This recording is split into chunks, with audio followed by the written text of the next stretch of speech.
internet. So one black lady said, don't you worry about dial-up internet no more. I got something called Wi-Fi for you. Without us, how does this world look without black people in it? So tonight, we're going to have an extended conversation, a great conversation with the people that's here now and the people that are coming later. Thank you, everybody that's going to show up tonight. But we got to understand where we were. How did we get here? How did we get here to the teen takeovers? How did we get here? I want to play something. I got to play something. Let's see. I'm just gonna play a little bit of this. Let me see what I got.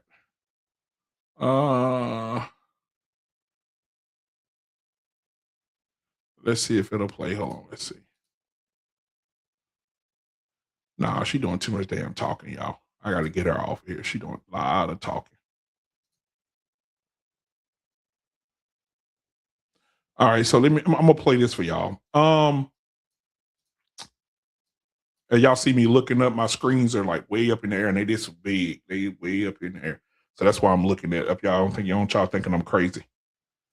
All right, here we go. I'm gonna play this, and then I'm gonna bring up the people that's in the back after I play this. After this, guys, here we go.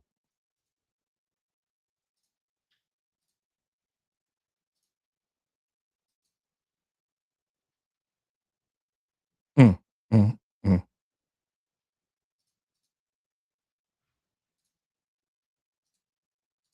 A violent brawl breaking out in South Carolina. A North Charleston police officer tackled to the ground and pummeled repeatedly during a 4th of July gathering of teens and young adults that descended into chaos.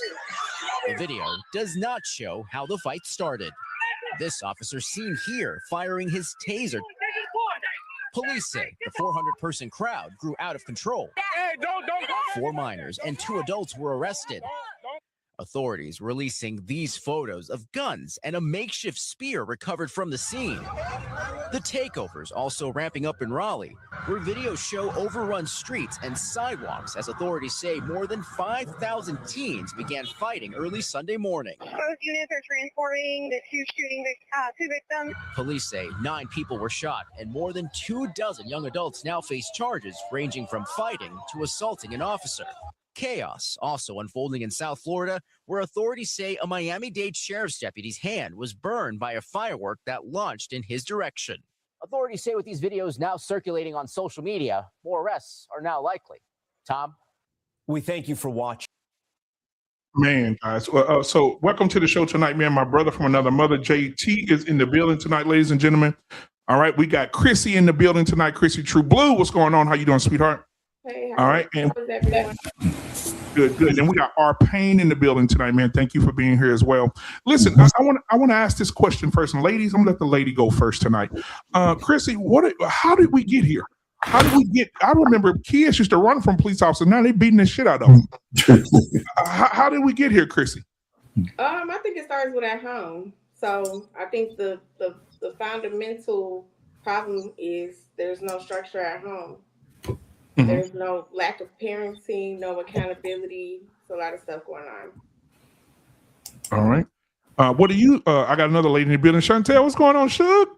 Good to see you, sweetheart. Hey. So, Chantel, I don't know if you saw the video we just played, but we were talking about the teen takeovers. It was a video of some teens, over 400 teens got together. The police came out and they started beating the hell out of the police. Yeah, beating the hell out of them. Yeah. So how did we get here, Chantel? How did we get here? What are your thoughts? Poor parenting. Simple as that. Poor parenting. Yep. JT, how did we get here?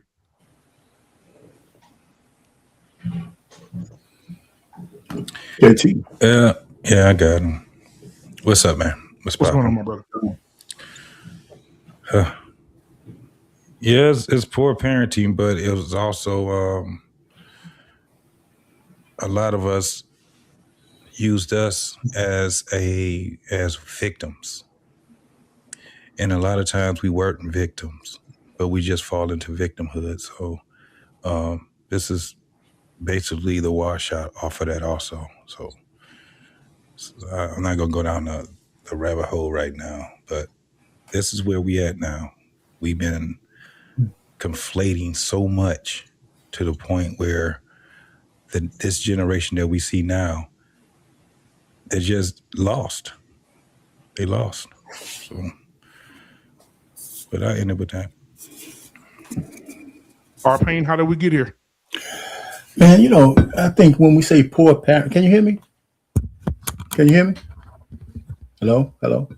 Can you hear me? Yeah, we can hear you. We got you. All right, listen. When we say poor parenting, that's just surface level. There's a litany of things that got us here because the environment that we're in is not even conducive for good parenting. So if you go through the years, I mean, this like I put up my chart with the 4 pillars. There's a conflagration or whatever that word is. I can figure it out. That has come to play that make us the community is just untenable, right? So it's hard to even be a good parent. You could your home setting, you could have a great parents, but when you put your kids out there in the diaspora into the liberal schools here and there, you don't know what they're picking up. So it's a lot of stuff, and we can kind of break them down because there's levels to it. But parenting is just one part of it. Poor parenting is just one part of it. It's just hard to even be a good parent.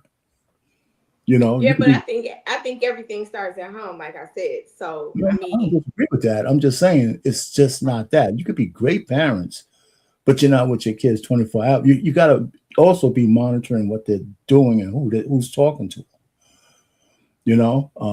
So there you go. So I don't disagree with you. Poor parenting is one of it, but it's more than that. It's more than that. That's just my opinion. We'll be discussing it all night, I guess. So, Coach Ferg, that you're here, man. Thank you for being here tonight. Coach Ferg, what are your thoughts? Like, we just saw a video. I don't know if you watched the video of the teens. It was 400 teenagers got together, and the police came out to break up the teen get together, and the teenagers beat the shit out of the police. Had them on the ground, beating them. What are your thoughts? I saw that a couple of times. I watched it a couple of times, because when I see young people, I get all excited, right? And I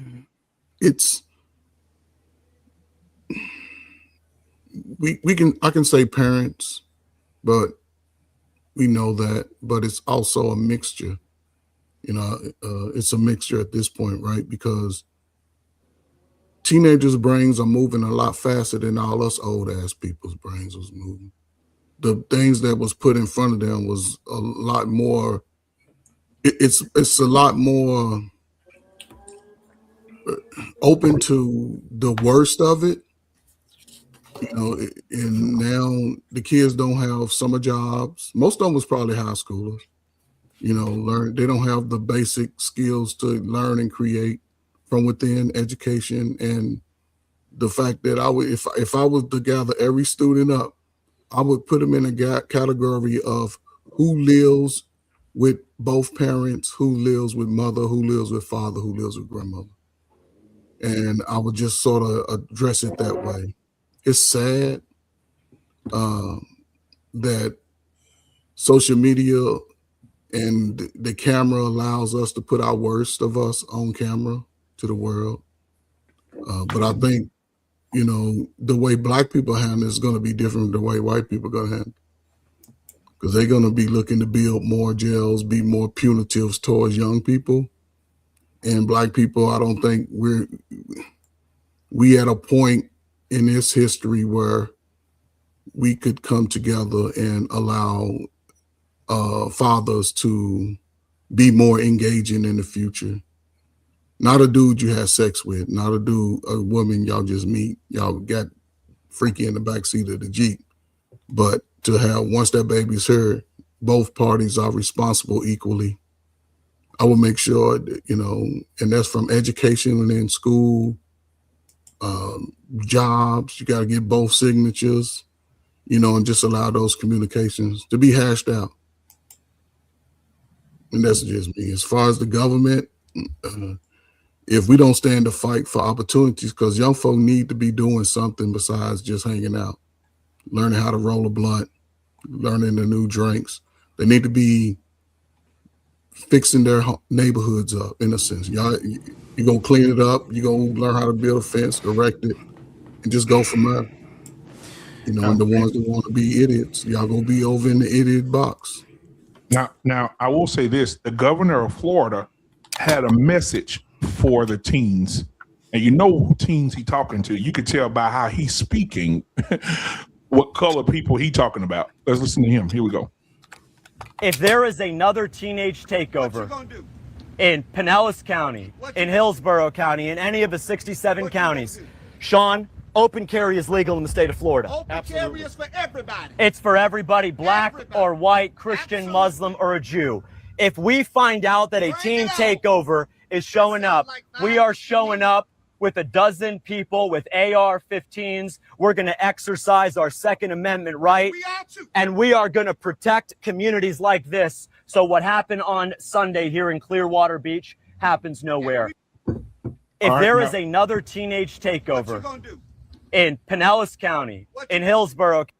Now, I'm going to play this again, because this man is basically he's telling people who are even not law enforcement, if you see these niggas crowded together and you feel like they're about to do a teen takeover, take out your AR-15 and kill all of them.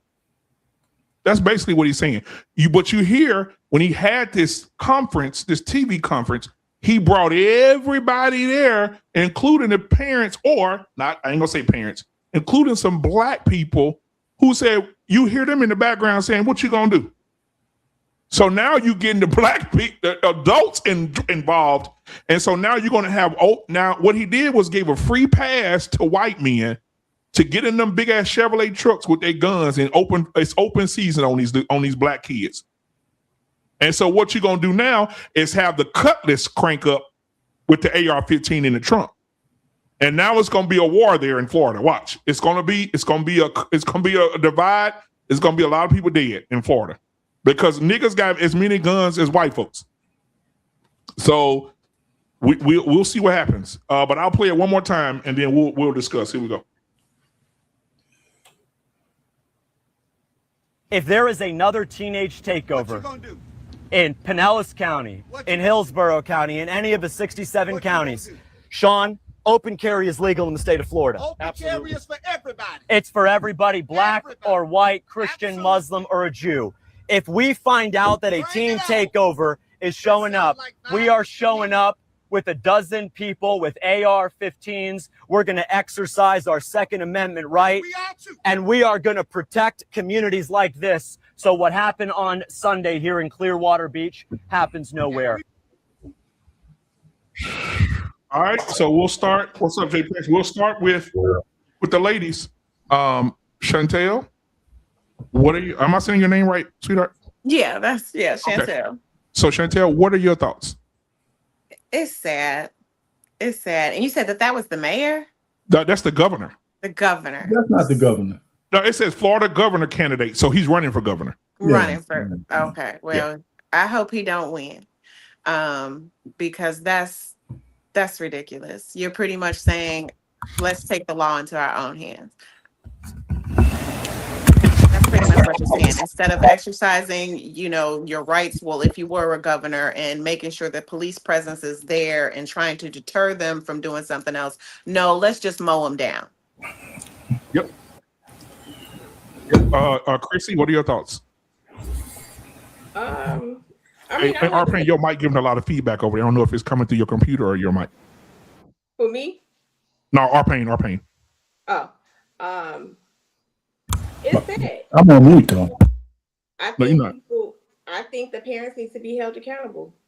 If the parents are held more accountable, it'll be a different change versus their kids getting gunned down, shot down by the police.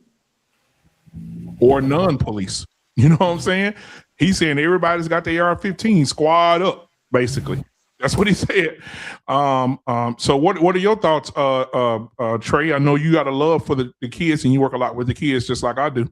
What are your thoughts with him giving permission to these people that are not law enforcement to mow down these kids? mean, I agree with young lady, man. He must be the Jew, right? So, and it's dangerous to even put that type of message out there. And one thing, the fact that the one guy was sort of, in the background, I think it's important for him to make sure that he can organize Black folk instead of just going at things recklessly. Because if white people do it, one thing they're going to do is be organized. Mm-hmm. See, so that's important for us, but it's a scary message, and I would try to organize to take it further than the guy that said that message. He can't get elected. We should be trying to shut his whole campaign down because he's already telling you his angle when it comes to Black people. Yep. So, and I'll just leave it there, but that's just a dangerous message right now, especially right now with things happening in the South. Because one of the things you heard was the Black dude in the background he said, well, we got free. He looked over at the sheriff and was like, we got open carry here in Florida, don't we?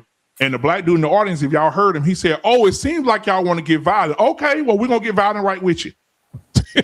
And so it's going to come to a head in a minute. I was going to say, and other than, I'm sorry, but other than, bringing the AR-15s, why not provide something more productive for them? Tell them if you want to do a teen takeover, hey, meet us over here at this, community center. We have XYZ available for you to be able to do, or meet us here or do that. Why is it AR-15 your first answer?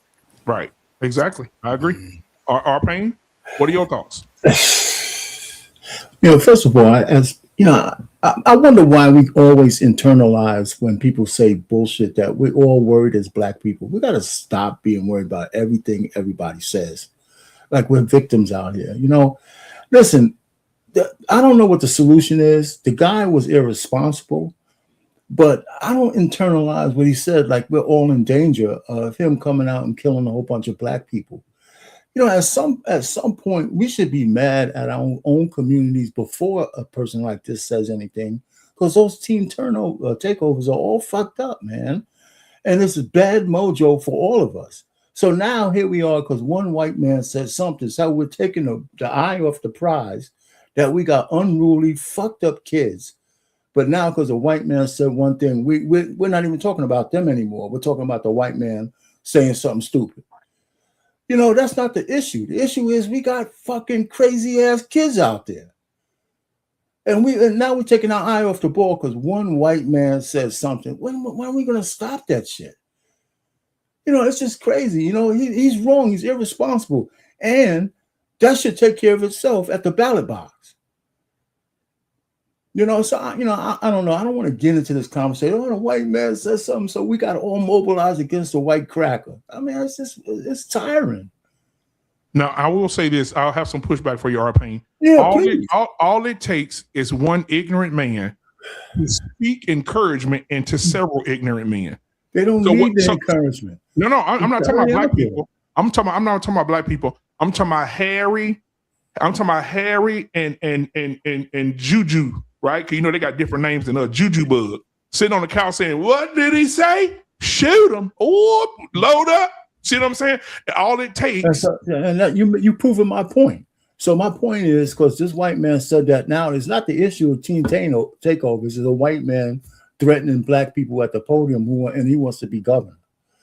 But the solution to that guy is not electing him.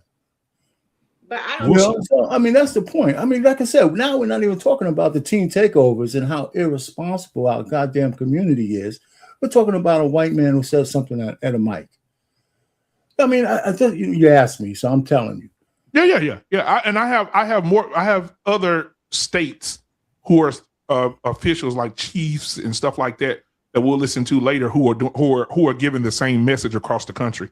So we'll look at those too. But what are your thoughts? You was about to say something, Chrissy? Go ahead, sweetheart. I was gonna say I don't think we should downplay what he said. Like, don't acknowledge what he's saying. He's saying it for a reason. So it's like at the end of the day, we should recognize that he's saying, guess what? If your kids is out here, most likely they're gonna come back home dead. No, I didn't say we should downplay it. I'm saying now we're talking about that instead of the fact that we got unruly kids. Now so is that's that the focus? So let me make sure I understand. Is that the focus, the unruly kids, just the episode with them? Because yes, they all need their ass beat, but I think that also that resource should be geared towards some of the parents so they can be taught to understand the extremity of how you can punish and engage a child. But these are teenagers, so they need something more than mom and daddy at this point. They need Perillo, the lady from DC, wants to throw the parents in jail. Yep. I bet that ain't gonna work. No, what's her name? Janine Perillo or whatever. Yeah, something like that. Yeah. She said if your kid, this is what she said. It's called the Responsible Parent Act or something they passed. They're trying to pass that. Yeah. That ain't gonna work. She said if your kid is a part of the teen takeover, because they arrested, I just had it pulled up here because I had all the new stuff pulled up from the teen takeovers. They arrested over 400 black kids over the 4th of July weekend. 400 were arrested. 400 were arrested for teen takeovers. So what's the issue with that? Now we say that's not going to work because we don't want to arrest the parents, right? So again, so maybe those are not the best solutions. Okay, I could agree with that. But we're not talking about solutions anymore. We're talking about people who are coming up with ideas. One is really irresponsible. I'm not so sure it's irresponsible to hold parents liable for their kids, but who's the parent? Right? Essentially, we're talking about mostly getting all the single moms and throwing them in jail. I wouldn't agree with that because 75% of our kids are raised by the ladies. If you're going to go grab their fathers and the fathers say, listen, I pay child support, but I haven't seen my kid in 5 months. Does he go to jail too? So I don't know how. So some of the solutions are bad, but we know we need a solution that gets the kids doing something other than teen takeovers. There's all of the Lord of the Flies is out there all over the place.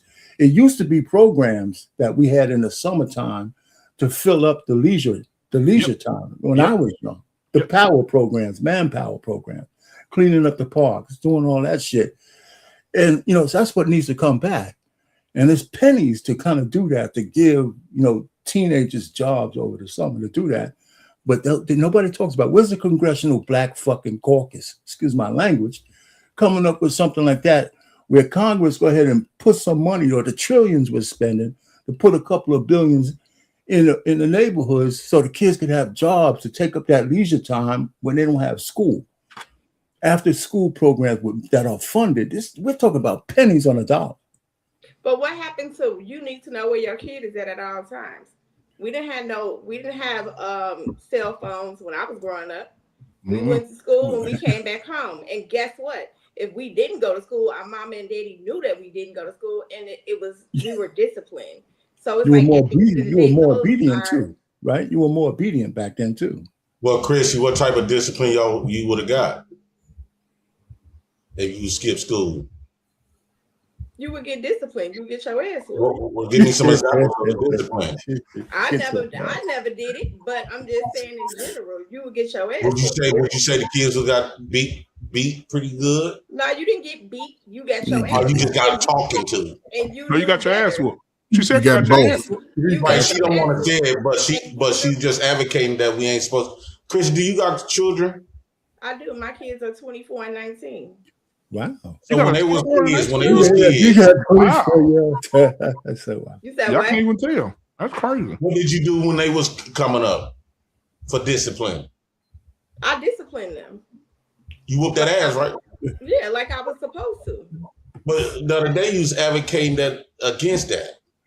I never advocated against somebody getting their ass whooped. I said beating is different. You can't. It's different. It's a different Abuse and discipline. Right. But you getting your ass whooped. I think that black folks shouldn't worry about abuse. I have to be for real with you. Like these kids these days, right? They squaring off with the parents. The system had told these kids basically the parents got to obey the kids. The parents ain't got to obey nothing, because as long as you got to clothe, feed them, and make sure they taken care of, you're going to be the one that's in control of everything. I think that everybody wants discipline to look pretty. And they don't understand discipline is a means to an ends and an ends to a means. That's the last art form of getting correction, right? So we don't have the abilities like the United States government where we can lock people up and stuff like that when people get out of pocket.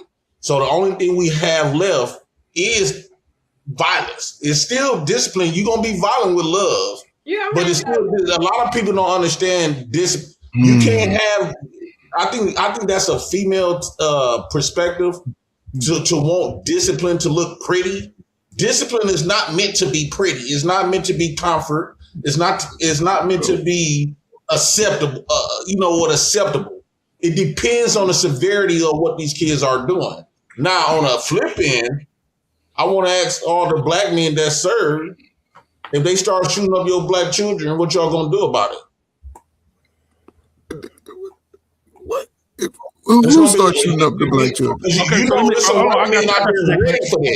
I got you, Jay Prince. Jay Prince is saying, if this, what we was talking about earlier with the guy saying that get your AR-15s out, if they start shooting up the neighborhoods or shooting at the kids, he's saying, are the soldiers who serve going to take out their rifles and guns and start shooting back at the men who's shooting at the kids? JT, man, handle that. So this is the thing. It sounds dumb as hell. This is at the end of the day, you're gonna make sure your kids is where they supposed to be at, or you're gonna get yourself in trouble. One way or the other. So what y'all gonna do about it? So the thing is this: when you're talking about this teen takeover, don't have to be a teen takeover. Motherfuckers can take that teen takeover over. Motherfuckers refuse to take action. And my vote is to put the pressure back on the parents. Your kids out here fucking up, you're going to fucking jail. Period. Get your shit in order. Get your fucking shit in order. Ain't nobody got no time for this shit right here because, again, I said it last week and I'm going to say it again. You better make a decision right now because they about to make one for you. We talking about fighting somebody and doing all this shit and getting guns up and all this shit, and we can't even stop some fucking teenagers from taking over a fucking city. That don't make no sense to me. Taking over a park. It makes no fucking sense. And this is a note also. It ain't just black kids that's doing it. I'm about to say because there's some white kids too. It's not just them. It ain't just them either. Because right here, Detroit. They got a small city called Hamtramck. You can look it up. They was just sitting there, motherfuckers was having firework wars. They didn't even give a care that the police was there. But it ain't just the damn teenage kids. It's these young motherfuckers that's out here integrating with them. Mm-hmm. It ain't just a teenage takeover. It's these stupid ass adults that's right there mixing in with their ass too. Yep. Racing cars, taking over freeways and highways, taking over parking lots. This is way bigger than that. See, BM, you see what I be meaning? Like when it comes to black people, right? Now you got white folks threatening. All that goes out the window when you talking about smoking my kids, right? And even though I understand we got a problem, but it's a deep rooted problem, right? So instead of them talking about targeting the people that's trying to come for their kids, you want to go after the kids. You want to go after the blacks, right? Because guess who gonna pull up though? The niggas out the ghetto. Fuck them brothers, like I've been said. Punk motherfuckers. That's a lie. Guess who else gonna pull up? Guess who else gonna pull up? Hold on. Guess who else gonna pull up?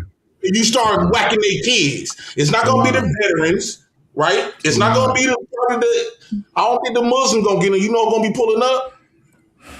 The GDs, the vice lords, the blood. Dumb as hell. It's a lie. War with them motherfuckers. I don't give a fuck what my kids do at that point when you talk about taking a life. We pulling up with AR-15s. You're lying. I got two AKs with drums, and I got 2 12 gauges with 30-round drums in that bitch. I wish a motherfucker would touch my nephews. No. That's why we need bounties. We need to start putting bounties on these damn panels. So you sit up there and wait. You, bro. So you ready for me? This shit is crazy. You're ready for me, right? To sit up there and basically giving white people what they want to do anyway.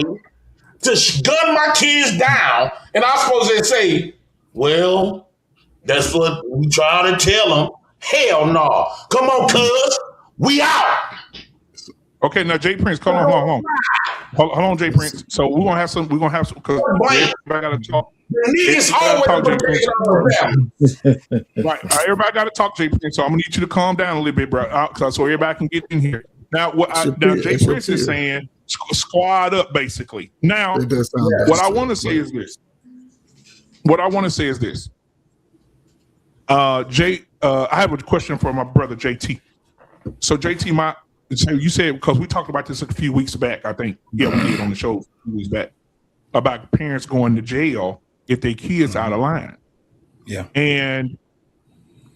But then we also talked about on the flip side, like when you said get your shit in order, then what do we say? And I know we talk about the single mom thing or whatever, but what do we say to the moms who are working 2 jobs and they're single and they're trying to take care of the household? And the son is just out while the mom at work, out doing stupid shit. And she at work, she trying to work and make a living, but he rebellious. He's sneaking out, leaving the house. You know what I'm saying? And now she got to leave work, lose money, go pick him up. And they say, man, we're arresting you because he out of line. Okay, so what did you tell the father when he was saying, I got to work 2 jobs and I still can't afford to pay that? You going to jail. You going to jail. You going to jail. So that's what we're going to tell her. You're going to fucking jail. You can't afford to take care of your kid. You can't afford to discipline your kid, to keep your kid contained. You're going to jail. I'm not going to worry about that. You better worry about it. You better get it together, because if not, your ass is going to fucking jail. I don't care. Give the kid to his father. Get a kid to the father then. Put the responsibility on the dad then. You can't do that because guess what you did? Kept the fucking kid from the goddamn father. Wait a minute. You mean to tell me, JT, I'm speaking specifically to you. You mean to tell me you was willing and you did go take a chance to give up your life in the military and consider to be, and want us to respect you as you some brave guy. But when it came to your baby mama, come on, she could take your kids away? I don't have a baby mama. So watch yourself. I don't have a baby mama. No, what I'm saying is you got kids, right? JP. I'm speaking to you, but I'm speaking in general. We're not about to turn this. We're not about to turn this into that. In general, we're not about to turn that into this. Okay, so he's not going to talk. We're not about to turn that into this. Okay, so don't say nothing personal. Talk in general. In general. So here it is, and this is why I be saying, why should we respect black veterans? You don't get no respect, JP. Why do we gotta go through this every fucking week with this guy? I don't walk around outside and get denied. This is the same dude that don't care nothing about law or nothing. Why is he even in this conversation? He don't care nothing about. He don't care anything about society at all. Here. He don't care nothing about society at all. And he come and do the same bullshit. No, see, the thing is, y'all thought y'all could run away from this main issue. You can't talk. You are not the authority on nothing. Hold on. Okay, you ain't the authority on nothing. Hold on. This is what we're going to do. You can't question nobody on shit. Hold on, this is what we're going to do. Hey, Jay Prince. Hold on, Jay Prince. This is what we're going to do. Everybody, we're going to do one mic. No matter we disagree or not, we'll do one mic until let calmer heads prevail. I'm going to play a video in a second. I'm going to let Trey Ferg go first to see what he has to say. And then I'm gonna let Trey get in here and then say what he has to say. Then I'm gonna play these videos because we got to go back a little bit to see how the hell did all of the I can't get my fucking shit out, man. But yeah, I need y'all to calm down first. I don't need y'all arguing all night. I don't need you. You need to be checking JT though. This nigga. It's not everybody else. When they say some shit I don't like, I gotta sit up there and check it. You need to check him. Okay, so hold on. So this is what we're gonna do. We're gonna be fair. I'm gonna give you 30 seconds after Trey. I'm gonna give JT 30 seconds to respond. I don't need to talk after that nigga. We just going to the topic. Okay, cool. He don't talk no sense. So Trey Ferg, go ahead. I'm literally talking about the topic. Go ahead, Trey Ferg. But it goes back to the issue when it comes to father-son, father-daughter dynamic, right? And it ain't about giving the father, allow him. It's a situation like this. We meet today, we like each other, but we ain't really trying to have a relationship. We make a baby and we try to play it off. And I'm a cheater, I ain't no good. However, we got a slow ass kid growing up in a fast ass world, right? And there's always times when y'all, I can see it on y'all face, where y'all was disobedient to y'all mamas and y'all daddies because y'all liked a boy or a girl or somebody. You was going through that, right? The baby's here, right? The access for both parents to have that availability. Kid going up in school, you know you got to work, you got to pay for things. Put my name on the list to visit the school, because I'm off on Tuesdays and Thursdays, and I can go to the school if you got a problem, right? I can make sure I can pick him up and talk to him. Don't let nobody bully him. Let him know, like, both of us graduated high school. At least you graduate high school, blah, blah, blah. We might not get along, but again, it ain't about us at this point. It's about the young child or whatever, right? So that's the dynamic where Black people, I think, both need some more education on how to be co-parents if they're not going to be together. Because it seemed like over the last 50 years, I'll say 40 years, our dynamic has been having sex, but not the family. And that's just me as it pertains to the kids, right? But then as the adults, there has to be availability. It has to be agreement between the adults and the men and the women to say, okay, for us as a people, we need certain things set in place for the young people. Our pain talked about the summer programs. It should be a summer program from the last day of school all the way down to the day before they go back to school, that weekend before, right? And those kids have to be learning some form of skill trades, having social emotional conversations about relationships and money, because half these niggas, well, everybody say they wasn't taught by mom and daddy. Let some of these professionals be in the school spaces, be in these spaces and teach, right? But I'll say this in reference to JP. JP, all these ghetto niggas you talking about, they ain't showing up nowhere but in the neighborhood where they live at. These niggas ain't going across no lines talking about we gonna team up and squad the police. They looking for some other tight jean wearing ass nigga to fight them over nothing.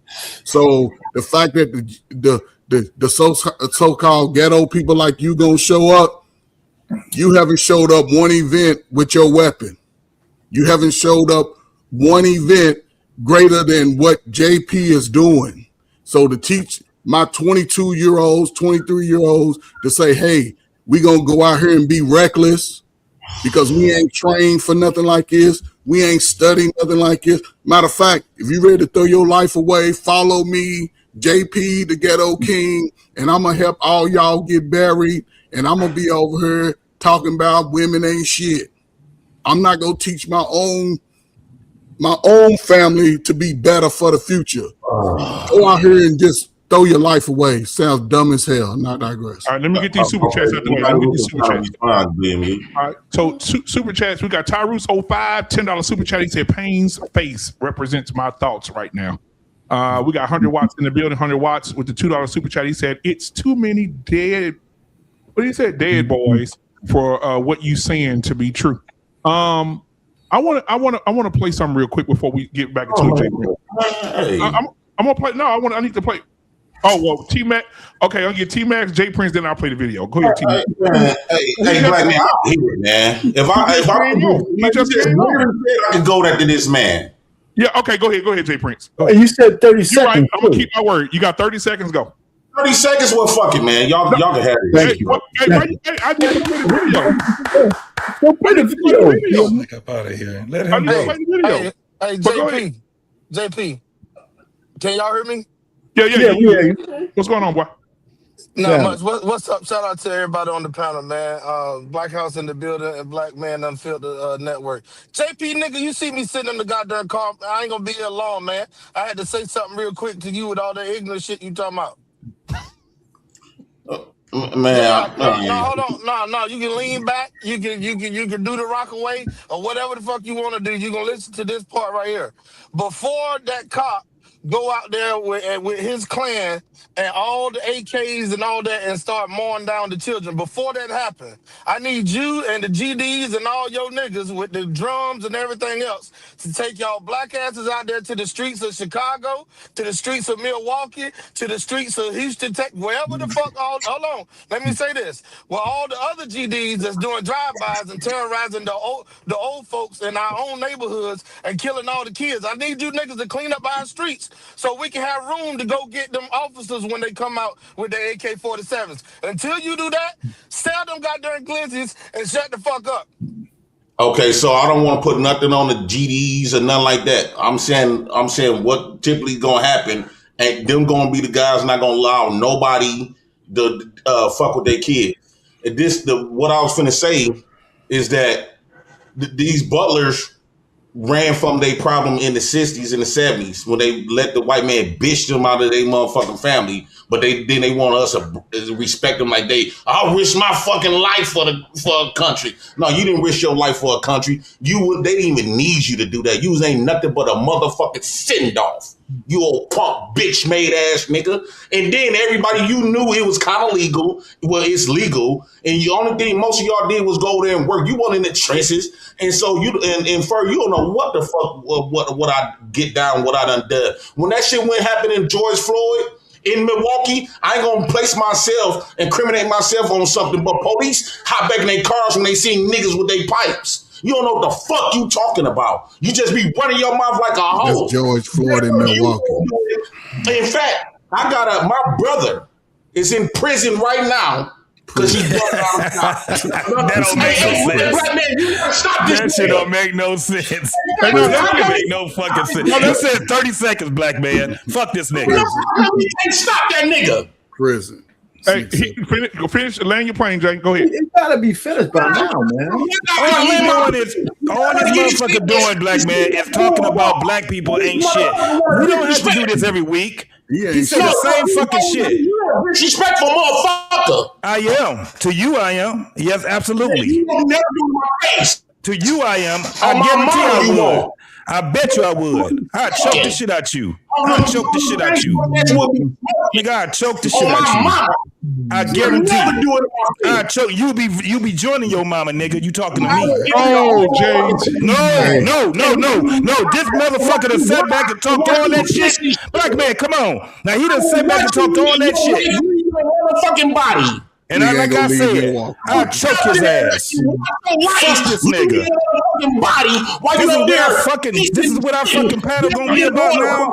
So motherfucker, fuck him. Look. Hold on, Jay Prince. Y'all calm down. Listen. You ain't gonna do shit. You ain't gonna do shit, you bitch ass nigga. Hold on. That's telling me to chill, and this nigga out here done assaulted everybody on the fucking panel. Daughters need they father because they cheating. Everybody on the fucking panel. Fuck him. Here we go. I'll whoop his ass. Stay around the world copies African Americans and then yet disrespects them. GPS is a black woman. 3D imaging is a black woman. Laser eye surgery is a black woman. Escalators a black inventor. Elevators a black inventor. The roller coasters, the cell phone, our video games is Jerry Lawson, Mary Van Brighton. In 1966, she invented the home security. You talking about open heart surgery, Daniel Hale, plasma, Charles Drew. We can keep going. Surgical equipment. Black people inventing, just constantly inventing, and they took everything and lied. Black people are still thriving. Black women have the highest degrees in America. These are the same women that were operated on with no anesthesia, but they're #1 in academics. Atrocities that African Americans have been through, I'm surprised we are this peaceful. Black man invented the stoplight. White man invented a ticket. Keep going. Black man invented the light bulb. White man invented the electric bill. Black man invented the telephone. The white man invented the telephone bill. Really gonna be then you should be a true to not use anything or be involved with anything that was invented or created by blacks. Do you want a list? The ironing board, the refrigerator, the baby carriage, shoemaking machines, the traffic signal, the incandescent light bulb, the folding bed, the mailbox, air conditioning, elevator. You want me to go on? Now that's the first one, right? And hey, Black man, can I say something to you right quick? Oh, no, to you, man. Hey, let me finish the video. You right quick, Black man. Man, just don't invite me over here if I can't get the chance to speak. You're going to continue to them disrespect me, but you correct me. When I'm talking too much, you make me be quiet. You don't say a motherfucking word to that punk. This nigga's crazy. So that's what it is. And you just let me know, bro. It's not going to harm me at all. You always I appreciate you calling me over here, but man, if I can't get the chance to speak, and you gonna let this motherfucker disrespect you in your shit, this not my cup of party. No, it ain't. They get get the motherfucking chance to say every motherfucking thing they want to me, but every time I get ready to speak back, condensing. Man, fuck all that shit. So this is what we're gonna do. We're gonna have some goddamn decorum. So if somebody says something, you got something to say, come on. We're not going to, what we're not going to do is sit here and argue back and forth about some shit we talked about last week, the week before last. I'm trying to talk on top. You need to tell JT this. Okay, don't tell it to me, because I'm not doing that shit. But listen, when you Jay Prince, when you make a response, when you make your response, Jay Prince, because we got to move on with the show. When you make your response, don't make your response personal. Say what you got to say. Get in there. Get out of there. Because we got 7 other people that want to say something. And then everybody that say something, we're going to be short with our responses, and we're not going to interrupt nobody else. Nobody going to interrupt nobody else. What you going to say to JT? Because it seems like as long as you ain't correcting him, he's violating. I'm talking to the panel, but I need you to know when to be quiet too. I'm talking to the whole panel right now. BMU, I'm always respectful on your shit. Okay, so right now, he ain't. Assaulted everybody on the fucking panel. We're going to move on with the show, and we're going to get into another subject on the show. We just watched a video. What's up, Scam Lightly? My motherfucking day, we just watched a video that shows where we are as Black people, how we've accomplished things as Black people. Oh my God, bro! What up? Respectful, man. Nigga. Damn. Jay Prince, you gonna chill, Jay? You ain't doing that. You gonna chill? No, you keep doing little bitch ass shit. Both. That's what you do. Yeah, get them bullish on that show, hoe ass. Hey, y'all need to chill, bro. My mama. Hey, chill, man. Chill, just chill. Cause he gonna keep responding to everything. Just chill. All I'm saying is, what's up, Black Dove? I ain't see it. My bad. I'm sorry. What's up, Black Dove? Trying to play hard because you went to that bitch. What's going on? All right, so let me say this. I'm just enjoying. I played that video, but I want to get. I played that for our pain. Because no, I'm saying I played this because you were here when they invented all that stuff. White boys talking about So I played that for our pain because he was here when they invented all this shit. So I played that, but I do want to get serious. I want to play some other things where I think that we went wrong. And y'all can correct me if I'm wrong. But when I saw these things, I said, damn, this could be what led to us getting in this situation as Black people as we are right now. Now, we've seen all the things that we invented, how we contributed to this country, whatever. But listen to this one right here. I will never talk about us as Black people, that something's wrong with us because we like to have flashy things. Since slavery, we have experienced financial trauma in wide proportion, unlike any other community. First of all, we were wealth. We were the definition of wealth. They treated us like wealth. In fact, they even got insurance on us as wealth. Financial trauma. We come out of slavery and we go into Reconstruction and we actually go into the sharecropping era. My dad is a son of a sharecropper. My dad was raised on a farm in North Carolina, and that's what they did. They lived on a white guy's piece of land, and they basically grew tobacco. They had a house on the guy's land, and they only made enough money to basically feed the family. They weren't able to invest. They weren't able to build any real wealth. Financial trauma. We come out of sharecropping and we go to 1920 Tulsa, Oklahoma, where we started building wealth in Tulsa, Oklahoma. And then the big massacre in Tulsa, Oklahoma basically wiped out a significant amount of Black wealth. Financial trauma, right? Come out of 1920 and we go into the Jim Crow era, where it was legal to discriminate against African Americans in terms of financial institutions as well as educational institutions. More financial trauma. We come out of Jim Crow and we get into the whole redlining thing, where they drew a red line and basically said Black people live here, the white people live over here. And in that red line districts all across the country of the United States, they wouldn't give insurance, nor would they provide mortgages to people. Ghettoizing victimizing the black community, more financial trauma, right? From redlining until Martin Luther King and his effort got the 1965 voting rights and the civil rights movement proved in 1965, right? So now we have more civil rights to create more opportunity. And then we move from there to the recent housing crisis that we had. And then COVID, right? Yeah. More financial trauma. So we're constantly dealing with trauma. The reality is trauma has never been treated. That's why it doesn't make sense to talk about the fact that we like Louis Vuitton, Gucci, and the whole 9 yards. Because if you understand where it comes from, then it doesn't. Knows we don't need them. Everybody knows we don't need them. They need us.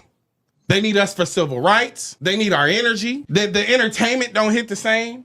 The fashion ain't talking about shit. The entire structure of America can be traced back to the genius of black people.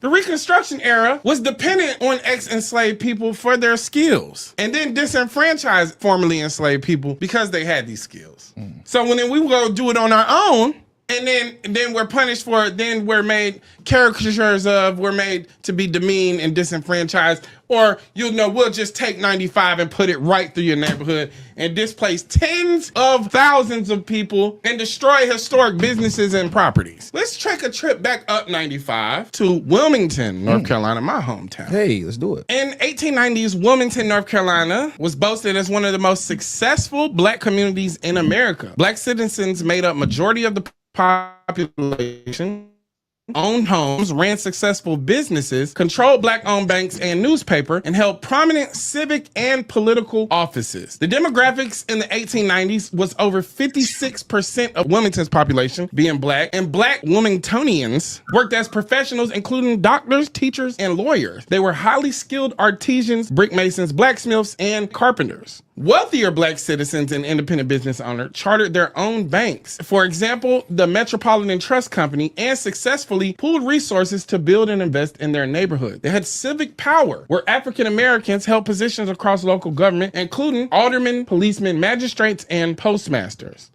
What do you think this is? And here comes the coup. This is the United States of America's first coup d'etat. Yes. The same thing these niggas are about to be paid reparations for. The 1898 Wilmington Massacre and coup, the economic and political success of the black community was perceived as a threat by white supremacists. On November 10th, 1898, armed white insurgents violently overthrew the legitimately elected local government. They massacred black residents, burnt down prosperous black businesses, forced black leaders into exile, and the event remains the only successful coup d'etat in American history. The Shell Island Resort was, despite the destruction of 1898, black entrepreneurs in Wilmington continued to build generational wealth in the early 20th century. In 1923, a group of black investors formed the Shell Island Beach Development Company. They created a highly successful luxury coastal resort for African Americans. The resort featured summer cottages and attracted thousands of visitors across the eastern U.S. before it was burned down under suspicious circumstances after 3 years. I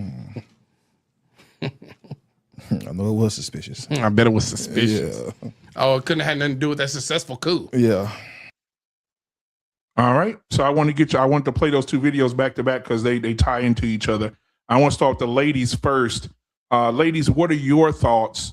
We'll start with you first, Black Dove, on the video that you just saw, and how we were as a people, and then how those things were taken away from us as a people. Go ahead, Black Dove. Hey, y'all. So I might be a little bit radical. Can y'all hear me? Yeah, we can hear you. Go ahead. Hey, so I might be a little bit radical, but all I have to say is that you should be proud to be Black, and you should be like,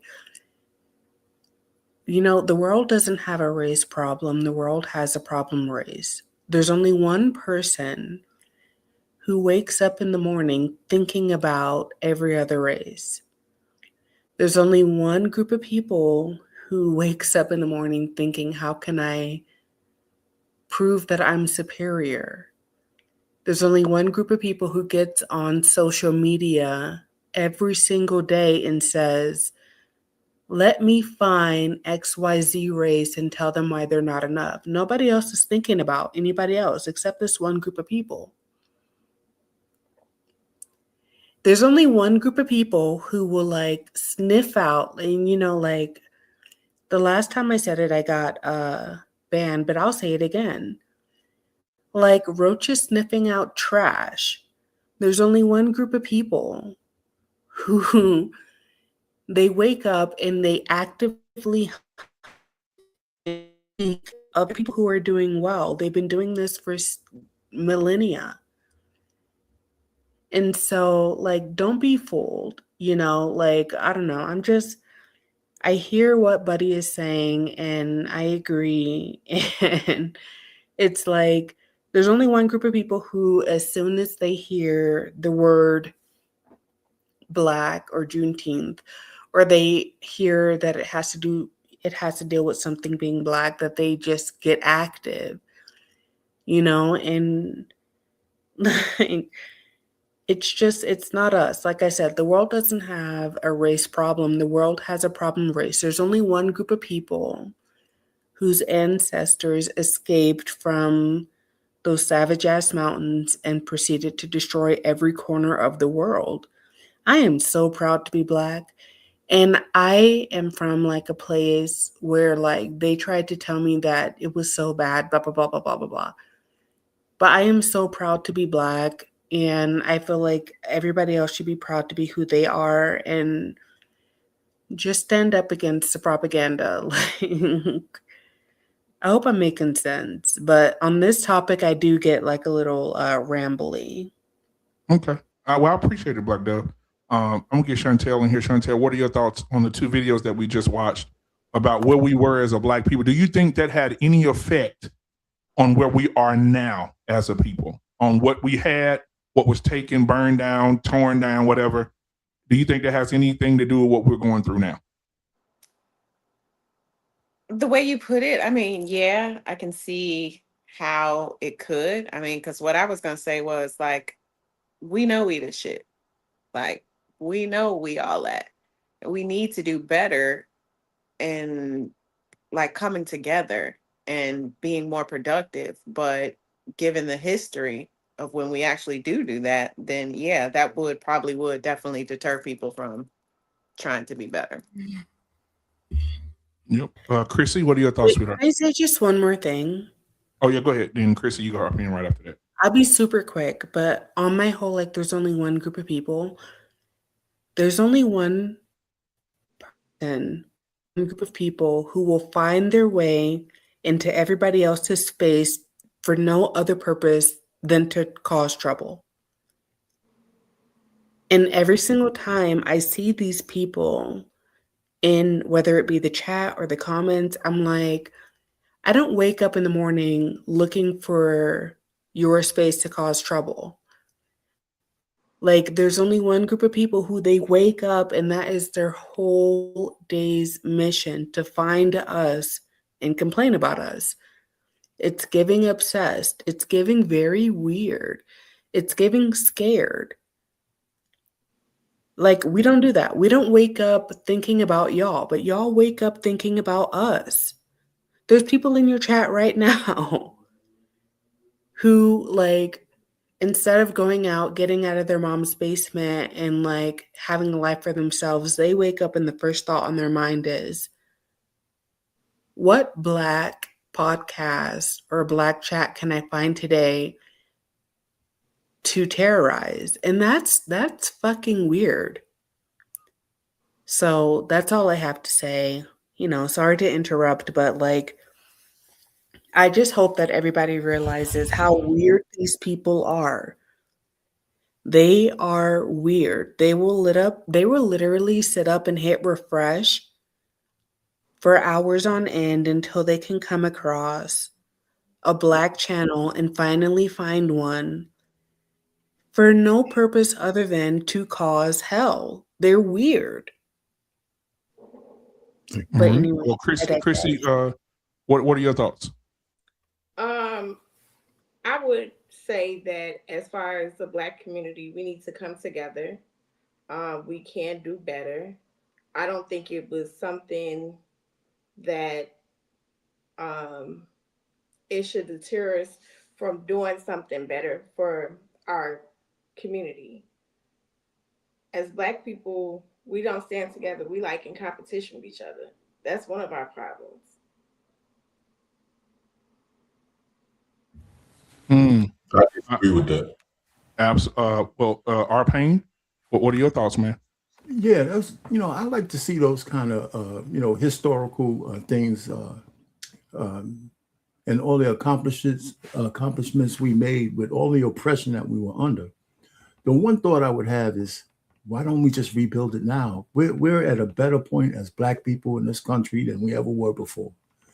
If we were able to build all of those great things back then, we could rebuild them now. And with the knowledge of how they got destroyed before, that makes us better on learning how to keep them. I think one of our biggest problem as Blacks together is that some people want to have a monopoly on what it is to be Black, right, in America. And we can't get past that. That's why before we could get really things really solved, we argue with each other on who's a good Black and who's a bad Black. And I think we fight too much on that. Are you an FBA? Are you ADOS? Are you a tether? Or are you conservative? Or are you a liberal? All of that kind of stuff. I think it deters us from moving forward because we're not a monolith. And that means we have different thoughts and nobody owns anybody else's thoughts. And if we can't, there's more than one way to skin a cat. But getting back to the main point, if we had all those successes before, I think we could rebuild them again now. And it's just having the determination to do it and the right partners. Now, I have a question for you, Arpane. Yes, and I'm sir. going to look it up to be sure. But how much wealth do you think the Black race lost in everything that was burned down, flooded, taken away, like from South Carolina to Louisiana, Mississippi, all these high, classy Black places that they built on their own, didn't ask somebody for nothing? How much wealth and family wealth do you think was destroyed when that happened? I have no idea. It's probably immeasurable. And what would it be worth today is what I'm saying. Yeah. What would it be worth today? It's probably, I don't know, trillions, maybe, So the point is, and so what's the purpose of the question? So do you think that as a culture, so having that wealth, and like you said, $1 trillion, man, which is probably right. I said trillion. Yeah, probably right, because we got $1 trillion worth of free labor, right, in slavery. But I'm saying, so if that's the case, what would the Black community look like right now if that wealth was passed down, though? Would we still be what we are right now? Do you think we still have? Do you think the teen takeovers? We'd be leaps and bounds. We would be unrecognizable as we are now if we had all that wealth, right? And because one of the things would have been true is that we wouldn't have succumbed to all the brainwashing. We wouldn't have needed a civil rights movement. We wouldn't have needed any of that shit. We would have been on equal footing, or as best we could. Now, here's the thing that I think is a problem, and I'll be real quick. One of the problems I have with us in the modern era, especially as old as I am, we're pretty much the only people in America who have receipts on what we put into this country. And I think the thing that bothers me is how easy that we want to give that shit away. We have Black people who don't even want to call themselves Americans. It's just our birthright, and so, if you don't follow a certain ideology and don't lead with your skin color, then you're a coon. We have receipts on why we should be as proud to have this country as anybody else. And nobody has any dibs over us. And as long as we have free will and a determination to make shit successful, we should just keep striving to do better, right? We got more millionaires now than we had back then, right? We have billionaires now than we had back then. So how come we can't just get some guys together and start to rebuild slowly? And okay, we lost a lot. Okay, yeah, we lost a lot. So that shit's going. We ain't getting that back, but we could rebuild it. And I'll stop it there. And when you say rebuild, and this is not for you, this is just for me talking. Yeah, I think rebuild. I think that build something new. Build something new, maybe. Yeah. Because I think personally, and I don't know who would agree with me or disagree. I think personally that we can never catch up. I don't think we could ever catch up. I don't think we could ever catch up, though. Why do we need to catch up? We just need to. Okay, let me give you a reason why. Never catch up to what? The reason I'm saying, okay, to the wealth that they have against us. So one of the things I use, JT knows that I use that all the time, is New York Life Insurance Company, right? The great grandchildren of the founder of that company is on the board of New York Life, and they're billionaires, right? Right. They're billionaires based off of the history of their family. They don't want to talk about it, right? They did an apology. They said, we're sorry how our business got started, guys. We weren't back then in there, right? But New York Life Company started insuring slaves. We just saw it in the video. They started by insuring slaves. So if your slave got out of line, you raped her to death, beat her to death, beat the man to death, killed the man or the child, they would call in an insurance claim on you because you were property, and they would get paid off for your body. And so that's how they started. And so now their family is living off of that billions and billions of dollars a year, right? They never worked a day in their life. They don't have to struggle. They don't have to live in the hood. They don't have to do none of this shit. What's the point, BMU? The point that I'm making is, right, the point that I'm making is that we lost, I believe, financially, we could never catch up. Let me tell you why, right? Because hold on. Before you say that, but what's the point of saying all that? Okay, we can't catch up. So what? You don't need to That's just so what? So we can't catch up to. I'm asking you. No, I'm honestly asking you that we can't catch up what the white man did to us, and they got billionaires sitting on the board, and we can't catch them. What does that mean for us right now? Well, we don't have anything. What do you mean we don't have anything? Well, hold on, let me say this. What I'm saying to you is, if we did a competition of wealth, guys, we're losing. Let's stop it. The most powerful people in the country right now don't look like you. We gotta be honest. That's always been the case. So if we acknowledge that, okay, so then what? Okay, so that's my next point that I'm getting to. The next point. So I looked it up. What I just told you I was going to look up. Right, I keep my word. Right? They say here, just on the land alone, it says land taken from Black Americans. I put in ChatGPT how much money estimated that Black people lose and everything that was taken from land, flooded towns, businesses. Not where they gave me a damn list. I didn't know they was gonna give me a list. It says land taken from Black Americans after the Civil War. They said the Black people had over 15 to 19 million acres of land in 1910. Now today they have less than 5 million. Estimated value of that land, that wealth that could have been passed down. That's what it says here. $600 billion in land. Okay. But BMU, the whole context. I'm almost done. $600 billion was lost, right? Lost in land. Tulsa, they said in Tulsa, a yearly revenue today would be worth $50 million a year if Tulsa would still be standing today. Rosewood, I had no idea Rosewood, Florida would even make this list. But they said $15 million a year in the Black town of Rosewood, Florida would be today. The Wilmington massacre, that's what he was talking about on the video. $400 million. It says then you get into the flooded dams and reservoirs that they flooded the towns that were built, like Oscarville, Central Park, Vanport, all these places.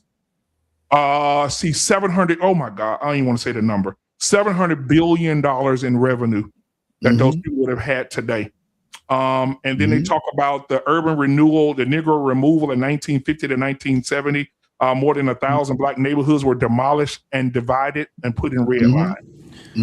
So I'm just saying, I'll keep going. I'm seeing, I'm not going to read all of it, but I'm seeing 800 billion, 800, 600 billion, 800 billion. And it says here over $3 trillion in loss after Black people lost everything due to evil people burning them down, taking it from them. But BMU, this is based on what you said, this is how I look at it, right? Even in those towns, not every family owned a business that would have generated income, right? So that still would have been a small number compared. The wealth would have been massive, but the people who owned those businesses, had those businesses, would have been small number, right? So you still would have had a great influx of African Americans who did not own a business. So based off those numbers, it's a great feat, right? But I in reference to going from then to today, I've always been motivated by some of the things that my ancestors experienced. I don't know if y'all know the story of the Pullman Porters. That'd be a great piece of history to go read up about them. And I say this to say that, right? This is what I'm saying. The information that has been given to us over the last 50 years could propel the future.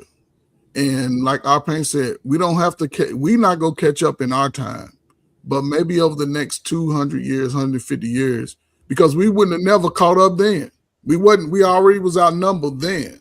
So even if we could gain that back over the next, because I think Black people make enough money throughout the year that the fact that we spending how much on just buying I want me some tight jeans, the women buying the makeup and the wigs, and we buying these fake Jordans, we spending hundreds of millions of dollars a year.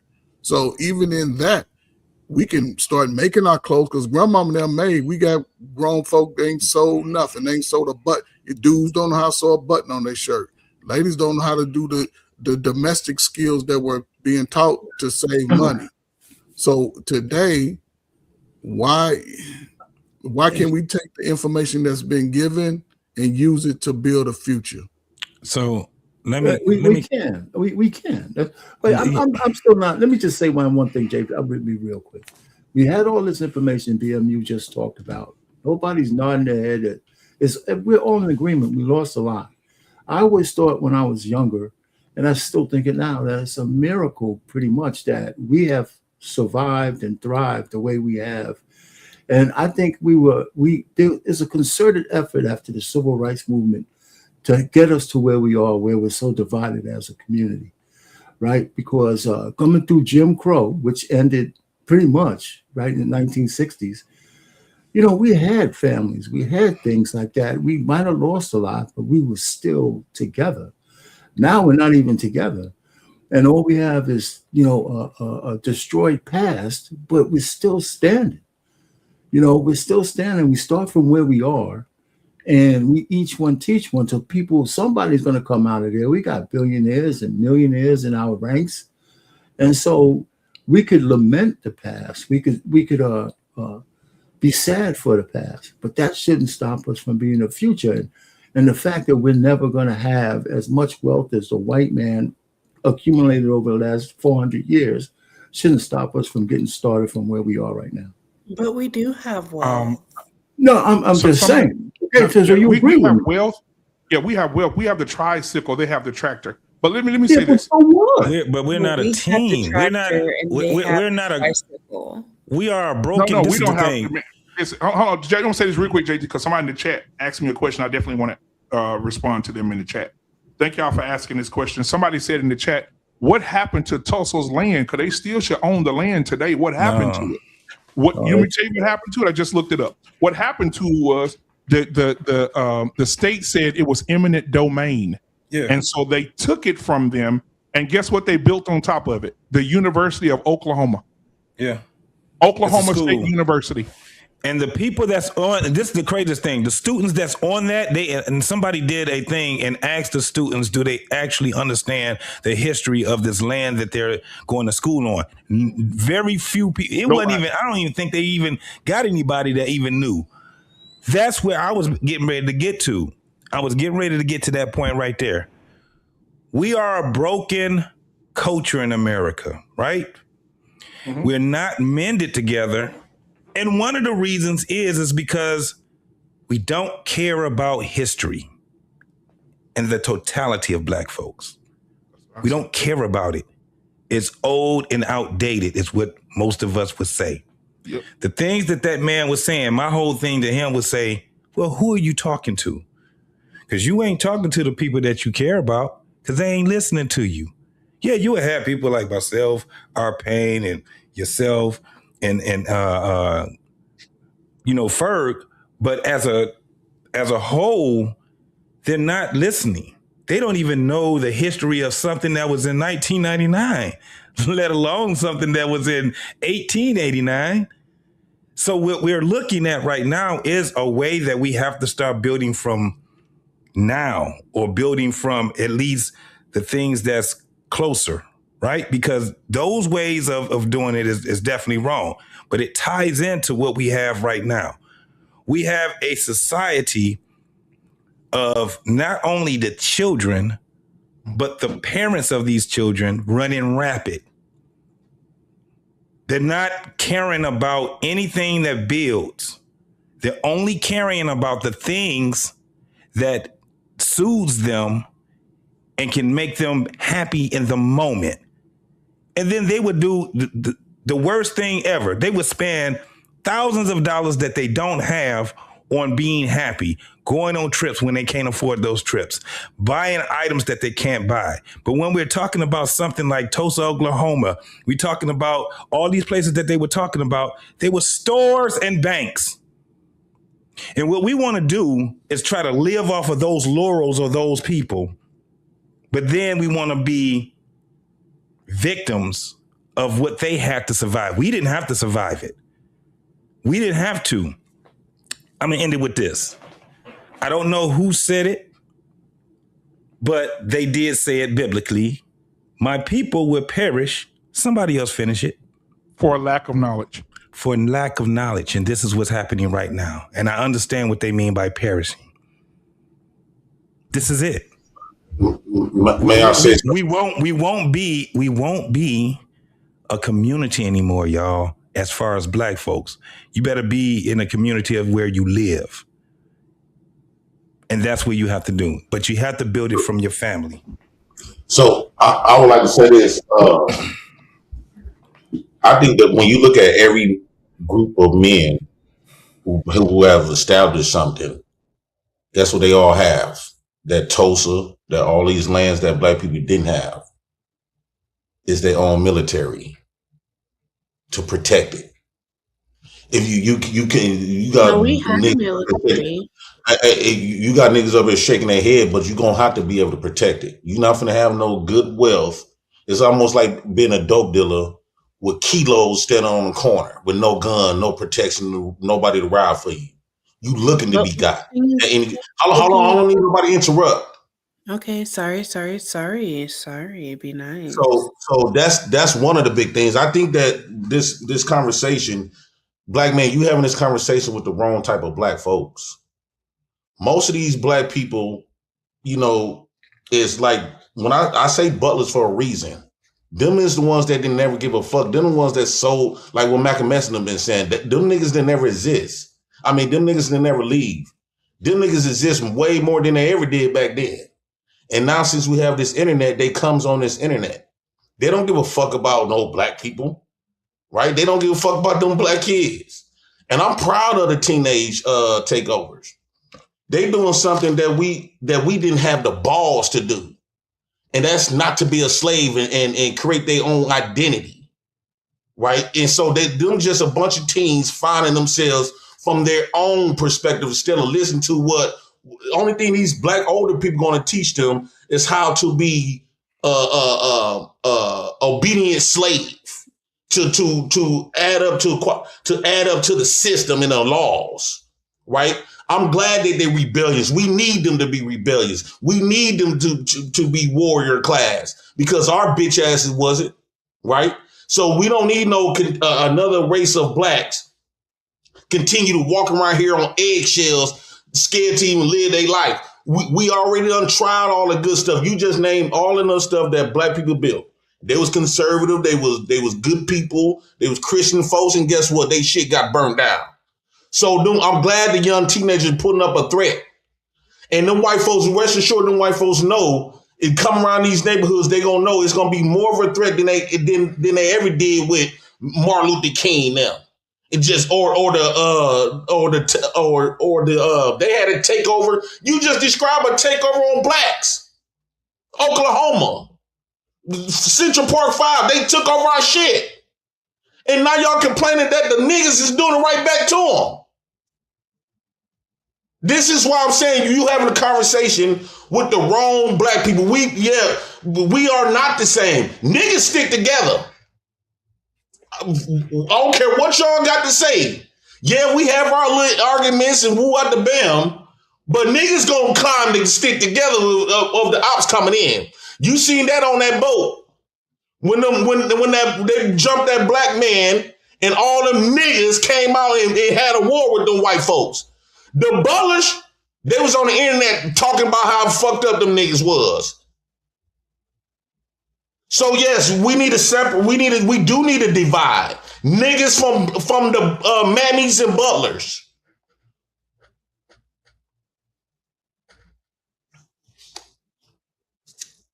All right, we got Scam Likely in the building tonight, man. Thank you, Jay Prince. Scam Likely, and thank you for being patient, Jay Prince, and listening to me, brother. I appreciate the respect, man. Hey, Scam Likely, what are your thoughts? Problems have solutions. But I always see there's a problem, so let's go find something that represents the problem. Then keep replicating the problem and talking about the problem, and then say it's a problem.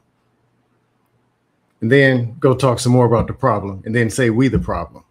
You know what the problem is? The problem. Money problems have money solutions, money activity, money plans, money actions. People have money, they do those things, and they don't have the conversations about the problems. They have the conversations about solutions. There's ways to make money. If everything we gonna do, 1 minute we all superhero because we black, but then everything said is how a victim, we ain't this, we ain't got nothing, they gonna get us. If that's true, just lay down and bleed and tell everybody else to lay down and bleed. But then when the kids go say, well, hell with it, ain't nothing going on, and they going and doing takeovers, something wrong with them. But hey, you said black can't do nothing. That's what y'all said. And you say, let's just beat them, get them. Okay, well, shoot. I don't see the problem with y'all with the AR-15s. They just expediting the same process that y'all believe in. The kids won't do what we want them, so kick them, shoot them, beat them. So the AR-15s is going to expedite that process. Problems have solutions. So I don't get how you have complain about bring the problem, and then the solution is the very problem, which creates the other problem and expedites the damn problem. With a solutions act. And you think these kids don't know that? You think they don't see this? So I can ask you a question? I have a question for you too. Sure. I wish that I could somehow charter a private jet and fly all of you here to Dallas. I would love to take you somewhere. I've been to Dallas. Okay, I'm gonna take you down somewhere. I'm gonna visually take you somewhere. In Dallas, there's this place called White Rock. You ever heard of it? No.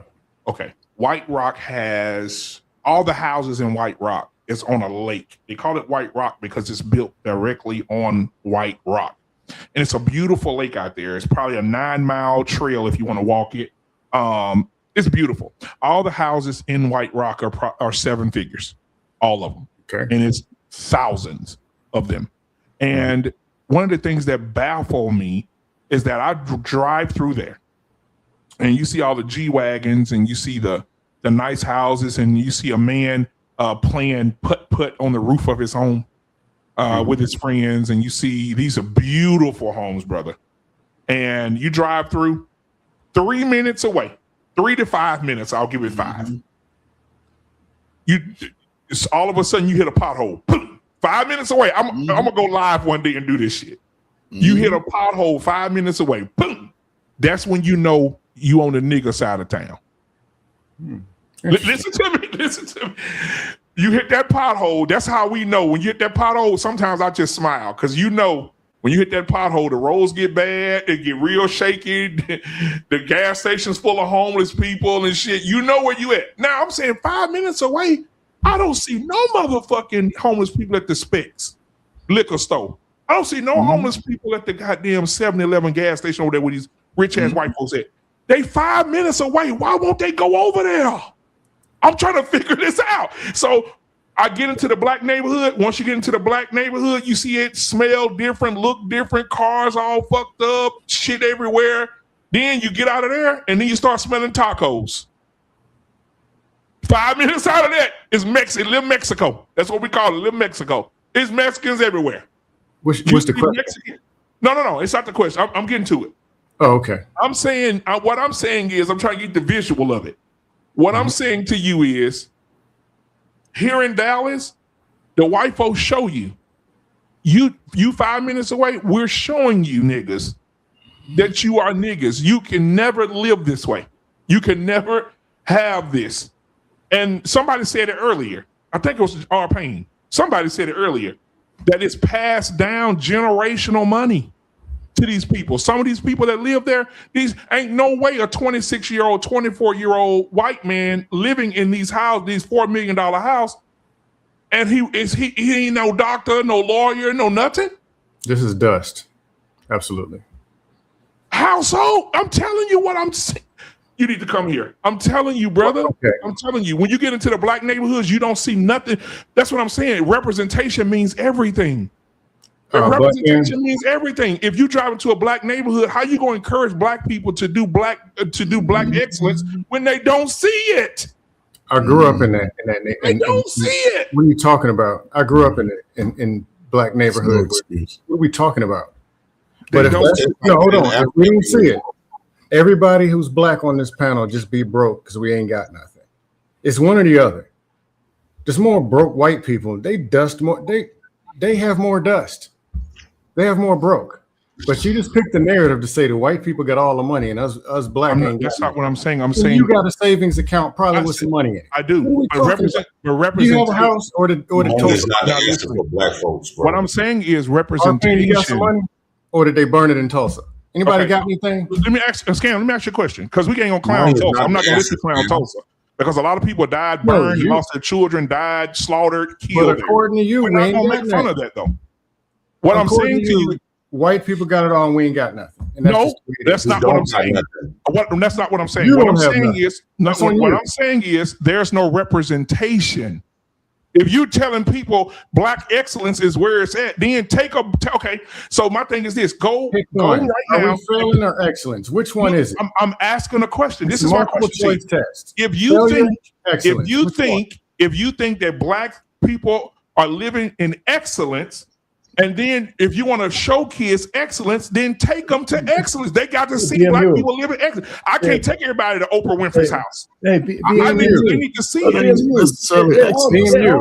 They all black. I don't have these conversations with black. The only time I even hear this stuff is on the internet. Man, we ain't got nothing, man. I didn't say you. Stop misconstruing my words. I said representation is everything. How can you tell a kid to dream and they don't see it? How can you tell a kid to dream about the ocean, but you got them camping by the lake? Most of them are middle class. What are you talking about? That's most black people are middle class. It's like it's a lot of poor places in Africa where blacks at. In Africa, white folks is the richest in Africa, right? So the same thing that you describing here, describing in Dallas, is like that in Milwaukee. Is like that in Africa, where black folks is the dominant race. There, it's like that in Africa. So the scam talking about money and getting out of there. I think do we have anything or do we not? Pick one. Let me say this right quick, you think so shallow. Absolutely. You think that money is the answer, then our pain keep trying to tell us to repeat the same thing, expecting a different result. If money is the answer, why are we talking about money? Create your own system. So what's the point of recreating something, right? And get it built, get it taken right back over. You didn't come up with a different solution. Raise your hand if you got your stuff taken. Hold on, scam. Hold on. I'm gonna take it on white people. A few weeks ago, scam, we were doing a show. R. Payne, you was here, and you called him ignorant too. We had Roland Martin, short bald head ass, talking to a 23-year-old young man. The 23-year-old man said, we don't need the government. We don't need government assistance. He said, I'm in the neighborhood. I'm mentoring young black men. I'm taking them into my personal home.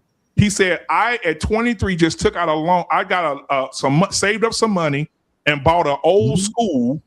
And now we're teaching these boys skills. And we teach them things that they get from it in life. Guess what Roland Martin called him? Roland Martin said, you're stupid. Roland Martin called the boy stupid. He said, you're ignorant as fuck. He said, you're stupid. I don't know who Roland Martin's already under diaspora. He's already sold out. You're asking about two dudes I don't know. What do you want me to do? You don't know who Roland Martin is? No, I don't care. You're asking me about some dude, outlets in the country. One random dude that said something on the internet. Black man, you gotta understand. They usually benefit off when niggas stand up for something.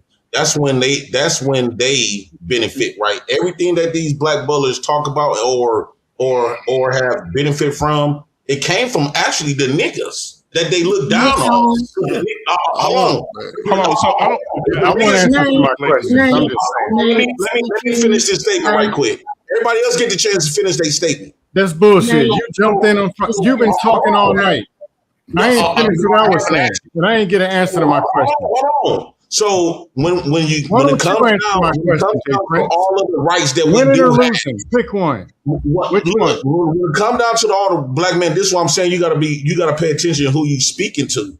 When it comes down to all of the rights we do have, y'all want to give it to the military, but the military didn't create the civil rights, the black man movement, none of that. So when you talk about a rebellious, uprising, basically they were called thugs. They went against the white man program. They went against the grain, and the white man labeled them as thugs. They was put in jail. Someone was put in prison. A lot of them was getting shot, but they kept on rebelling, uprising. And then after so long of fighting, that's when we got the rights that we got now. Now, when you're talking to these black men, these black people, they wasn't out there.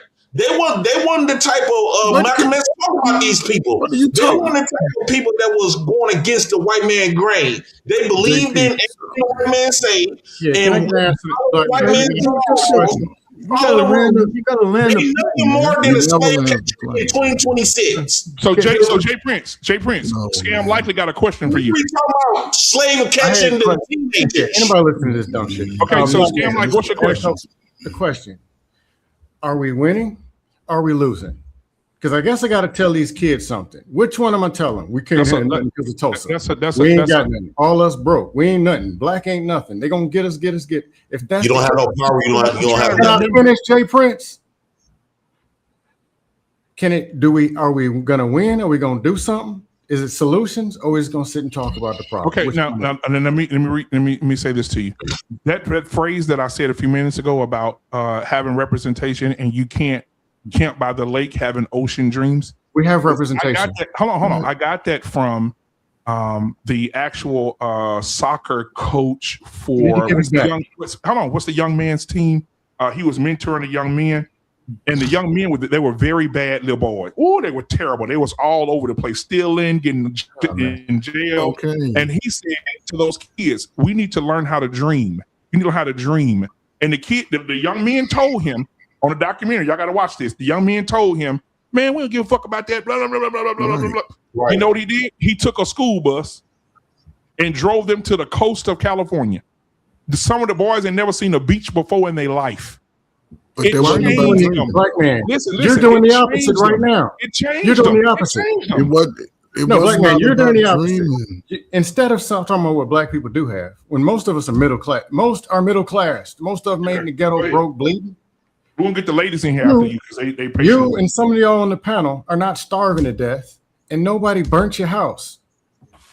But you're talking about houses that got burnt you never even seen. Versus talking about you're talking about representation. They take so little because they give them a little bit. You gotta stop cutting people off. Let him finish, Jay. I've been. You be cutting people off, man. Shut the fuck up. I've been to all these scam. I appreciate Jay. Be patient, Jay. Black man, your very example. White Rock or whatever it is in Dallas. White man got the money. Why don't you take them over to Texas, Duncan Hill, Cedar Hill? I've been to Dallas, Arlington, all them places. Got a friend living in Euless. There are places in Texas that you can take these kids, but somehow you blow up White Rock and said all the white men got it, and we over here starving to death because we black. Don't know. That was what you did. Hold on, Scam. You have and guys, please don't interrupt me. You have a tendency to tell yourself something, then you believe what you say, and then you I didn't say it. You said it. Not one time did I say we ain't got nothing. I said in order for kids, in order to be successful, why? Okay, let me ask you a question. Why do we take kids on college tours? Because you want them to see what their future looks like. Then why did you take tours to see what their future looks like? I Then took why my did you daughter talk on. I about took my daughter who white just place with graduated. white Hold and on. black ain't I got just took nothing? my daughter who graduated. Who just graduated. I took her on college tours, and guess what? Before she went, she was like, "Dad, I can't wait to go to college. I wonder what it's like." When I took on the college tour, she's like, "Oh wow." She's like, "I can't wait to come here, Daddy." I took her so she can see what her future looks like. Bro, here's If you don't experience what your future looks like, how the fuck you know where you're going? Then why do we keep bringing up these mysterious white people in the ocean somewhere? Yeah, I think They you're got looking nothing to do with past nothing.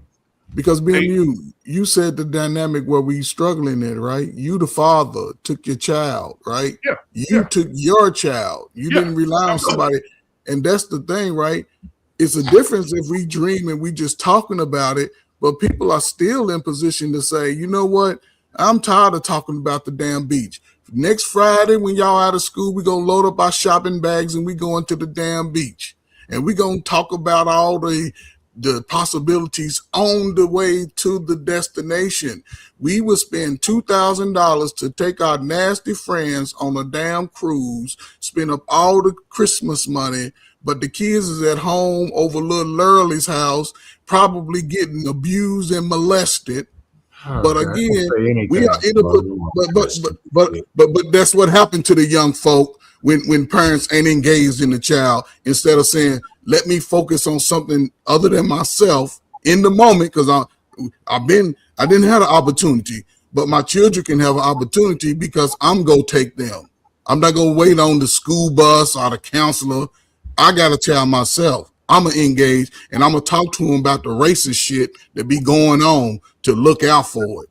We just assume that they'll figure it out, and then when they reacting, I know all of y'all would represent yourself as honorable people, and y'all look up and we see the slow ass son or daughter fighting some police and talking about you gonna wait for the ghetto hood dudes to come and rescue them. Niggas like JP who won't even leave his own neighborhood, go pull up and rescue them with his AK-49. Makes no sense. We always have been pulling up. It makes no sense. We always, Black Man, you live in Dallas. When women is in harm's way, even when some of the niggas in the harm's way, don't niggas pull up and slide and go to jail and die for the cause?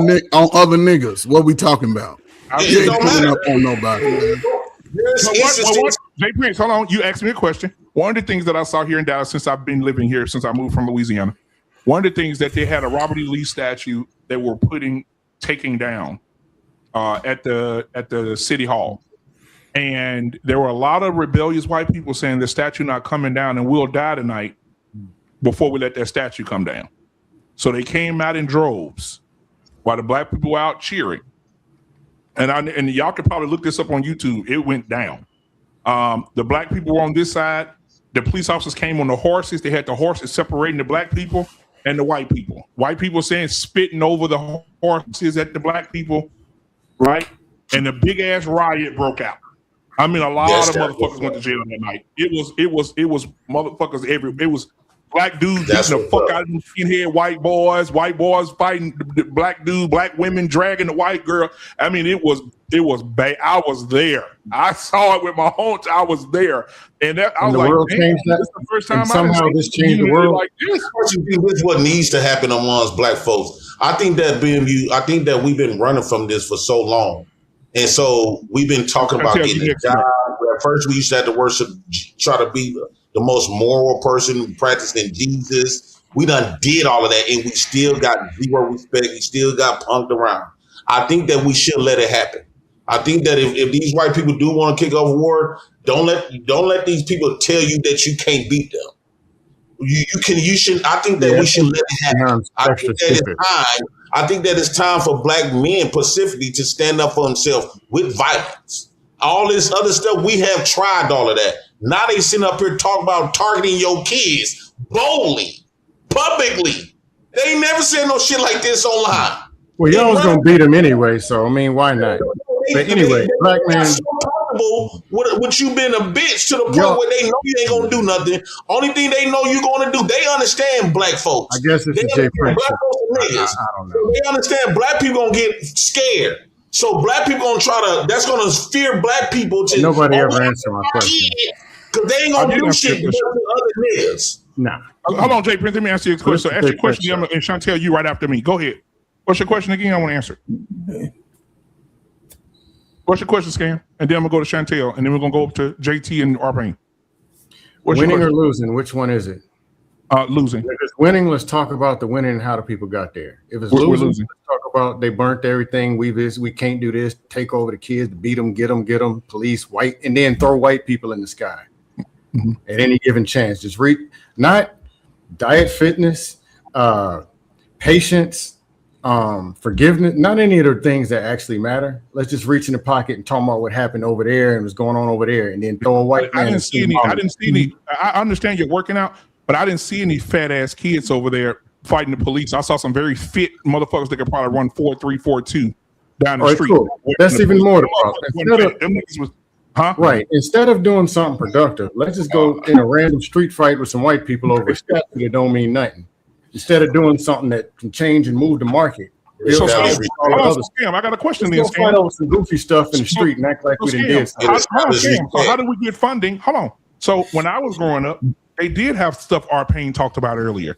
They had programs. So when you left school, you would sign up for this program and you would work all summer long. I did it. I worked at a fucking furniture store one year. I worked on the town, picking up trash one year, and they paid you a check every week or every 2 weeks or whatever. You got paid. They cut all the funding for that. They don't have it anymore.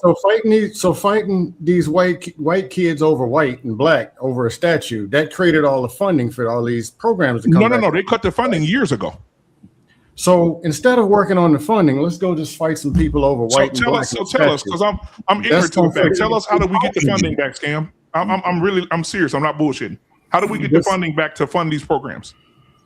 You got any money, black man? You got any money? Yep. Okay, that's one. JT, you got any money?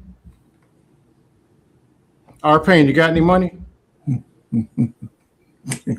Do you know anybody that got any money? Anybody? Or are we all black and we ain't got nothing because of black? Damn, you got some money? Nah, sold it all. Ain't got no money. So Scam, hold on. Let me finish this. Help me with my food truck and I can help feed and hire other blacks. So let me ask you, let me ask you a question, Scam. How many, so for summer, how many young men can you pay $15 an hour for 3 months?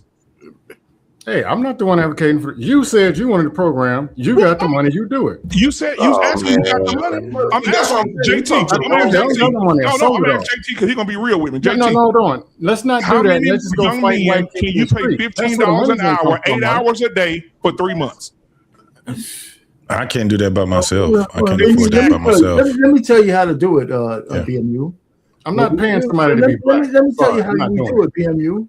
We have this group called the Congressional Black Caucus. We tell them motherfuckers to go and petition Congress to get a couple of $1 billion to put our kids to work, so they have something to do. Why they can't? They got all kinds of bullshit. I got a better solution. They put in there. We can, there's pennies on the dollar. I got a better solution. So that's one solution. That's one solution. Instead of are you going to talk? Go ahead. My bad. Damn. Go ahead. So all I'm saying is, we're talking all this shit over each other, man. There's ways to get this shit done because they used to have programs, and for pennies on the dollars that we're spending, we can get programs back like that if we put the so-called black assholes who are in Congress to work. Since 1971, I still can't see what those bastards have done for us. No, I agree. And so these are the kind of things that we should be petitioning the legislator to do, and get that shit on the with Contract with America. Ice Cube was trying to do shit like that. Yeah, they shut him down. Anyway, that's what I'm saying. That's the answer to that question. So Chantel, what are your thoughts? I want to get you now. I've been waiting patiently. I appreciate you, sweetheart. No, I'm fine. I had spoke. It has gone way far past what I had even said. Yeah, I got some solutions. I just said that pretty much we're great. We're, as a black culture, we're not as a black culture, as black people, we are good. We need to bring the culture back. We need to come back together and create all this. Y'all talking about, politicians and doing this and doing that. Let's start small. Start within your community. Do something within there first before you can even branch out and do all that. When Chantel, when you say bring the culture back, can I get my solution before Jay Prince Mike and give it back? I was going to say solution. He has some bullshit. When you say that black people are, so you tell that black people are divided. What type of black people are divided? What do they look like of coming back? Because you hear people say that all day, and people don't know what you're talking about. So what do that look like for you, where black people coming back under one umbrella? And after she answered it, then Scam asked his question, JT. Really just community coming together and creating programs for these kids or things to do, or even just showing kids, this is what it looks like to be black and be successful. We can come together, we can do this, we can do that. Like, that's really what it is to me. All right, so Scam, then JT, go ahead. Scam, what's your question? I guess we're looking for money, or looking for educating and building kids. Let's start with the number one internship that offers green privilege for life. It's called the military. They pay you, they train you, they pay you, they train you some more, and they pay for you to go to college before, during, and after for the rest of your life, and benefits for you and your whole family. Hold on, I got other ones. Let's take since everybody's all for this free money. We don't want the money. Can I finish? Oh, Jay, let him finish, Jay, because I'm got. He's so bad about the military. He don't want to go back. I can't. I got pushback for Scam when he finished. Of course you do. Of course, everybody got pushback for solutions. Yeah, go ahead.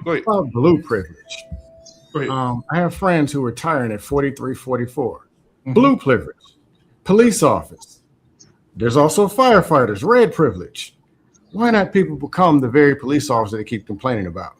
Why not become the state troopers? Why not become the civil servant workers and have benefits for you, your family, and the rest of them for life? Green privilege, red privilege. Can I finish? Okay, green privilege, blue privilege. And then for you who don't want to do nothing but just complain and only want the free money, because everybody black is broke and ain't got nothing. There's one called Pell Grant, which is broke privilege. You go to college in a state-funded school for free. And if you stay broke, you can keep going to school for free. So why not go study political science and law and whatever, and maybe even fire insurance? Get a degree in that. Keep your stuff from getting burnt from the boogeyman that's coming to burn everything up. But somehow people on this panel got houses, and we're talking about they're going to get us and take everything. But y'all got stuff. There are solutions to problems. Why not take the 15-year-old, go find a dude who does HVAC and say, hey, man, he going to work for you for free for the next 3 months. Just teach him something. When he turns 18, he knows something. But he got to work for free. Let's be real. You're going to have to get up and you're going to do something. You're going to be on time. Scam. So these are solutions. Those or are solutions. We can go fight white people because they look at you and they're white. Okay, listen. In 2026, those are unrealistic solutions. Let me tell you why. There's no child that I know, especially coming from a single parent home, finna be away from his mama 8-9 hours a day and not get no money for it. They're gonna say fuck you. Because I'm around these kids. Look at Coach Ferg. He's shaking his head because he knows the kids today ain't like they was in the 90s. You ain't finna do, these kids today ain't finna do shit for free when they can get online and do a TikTok and get $40. They're not finna go do no HVAC for no free. They're not doing it. Okay, so we can start there. I ain't trying to be negative. I'm being realistic. They not finna do nothing for free. They not. I'm telling you. And even when I was a kid, we got paid. When I went out and mowed the little yard with the man at the church, he said he go $20, he go $15, he go $10. Even I got a little something to put in my pocket. But these kids today who hustling for money and ain't got no fucking food to eat, you think they finna go sit with an HVAC guy all day and not get no money? That's not true. But will your kids? They got no food to eat. We're middle class, but now you're telling me they got no food to eat. And most of the kids are fat. Where'd they get the food from? If my son wanted to go do HVAC, and he went out with a guy, I will set it up to say, hey, listen, when he goes out with you, he's gonna be working today, but I need him to know that he's an earner.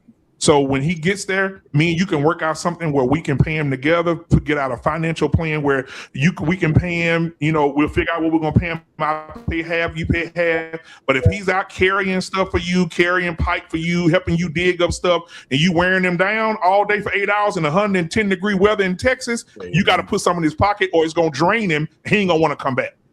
And I just said that so he got to have something to look forward to. You as a parent would have facilitated that to make sure as Absolutely. a parent. So you were teaching Absolutely. him. So again, it goes back to what the problem is. Uh-huh.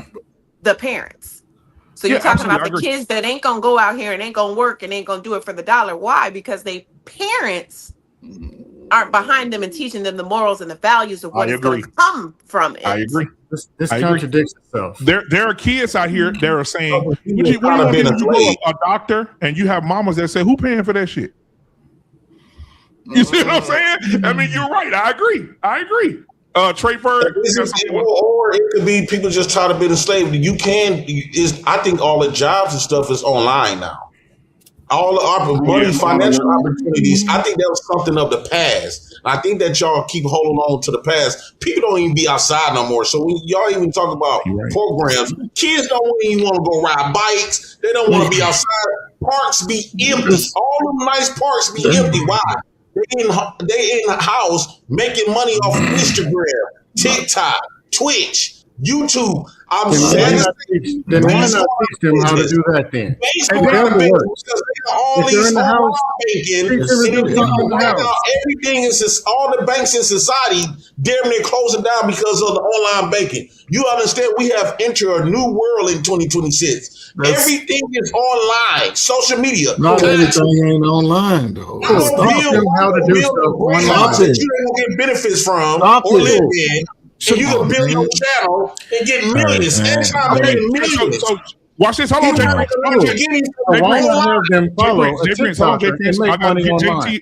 I got to get JT in here, but before JT go, I want to say this. I remember when I was a kid, I was a gamer. Listen to me. I was on that goddamn game. I was out working, but when I came home, my rest time was that game when I was a kid, right? Nintendo, Super Nintendo, Sega Genesis, so on and so forth, PlayStation, so on and so forth. And I remember my mama said, my dad said, you need to go out and keep working. He said, well, when you come in, that game shouldn't be your first thing that you do. You need, you growing up, you becoming a man, all that game and all that playing stuff, you need to put it away. And he said, you can't make no money doing that shit, so don't be on it. I said, okay, you're right. Right? I played a little bit, right? He took the time away from me playing the game. Go outside, go do this.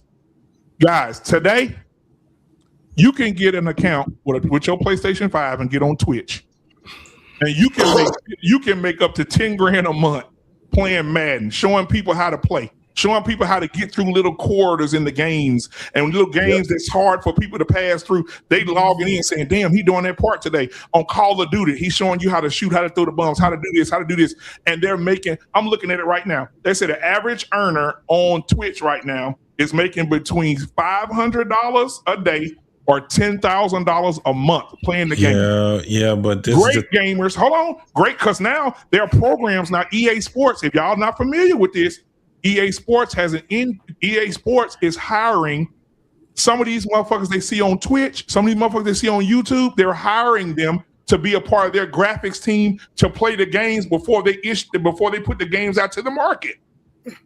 That's what I'm saying. Like, doing this shit. But this is the thing, BMU. This is the thing. When you talking about this gaming thing, it's still a very few of them that is doing it. Well, that's not the point that I'm making. Is people can make money doing a lot more things they could than when we was growing up. So listen, no, they can't. Let me tell you why. Because it's entirely too many people trying to do one fucking thing. It's entirely too many people that's trying to do one fucking thing. By the time you were 16 years old, let me tell you, when I grew up then, you was already working. You was already making money. You know why? Because most of the kids that was doing it, they had to get that money because the parents could not afford to pay for them expensive ass shoes and them expensive ass clothes and the things that they want to do. So guess what? We ended up doing that along with going to school and trying to get to college or whatever else we trying to do, along with that, along with playing sports, along with doing intern, along with, you know what I'm saying, and having our own. The thing is that it's entirely too many, not just kids, young adults that don't want to do a goddamn thing. Yeah. And the thing is this, now watch. Because old girl already said it. They're being raised that way. The parents don't even want to do shit. They go out there and they don't want to work no more than 40 fucking hours, and then they think that they mad because they check is short as fuck. They go to school and get another one. Now, this is the other thing. When you're talking about what's happening right now, it is a lack of knowledge. The reason why we got so many stupid ass kids is because we got too many stupid ass parents. They don't care anything about their fucking kids. Look at all these goddamn mamas out here talking about they got a PhD and a master's, but their kids is dumb as fuck. Dumb as fuck. And then their kids, this is how fast life goes. That same kid that was out there doing cute shit, they ass is fucked up right now because it ain't cute now. Because they were 10 years old 10 years ago. How old are they right now? 20 years, right? Doing the same shit that they was doing when they was 16 years old. And one of the things they ain't doing is getting paid. You just said it, BMU. You got gaming. It's motherfuckers. This is one of the things I love about our black kids that's doing it. They figured out how to make money. They figured out how to game and make money. But when you look at that ratio, it's a very small percentage.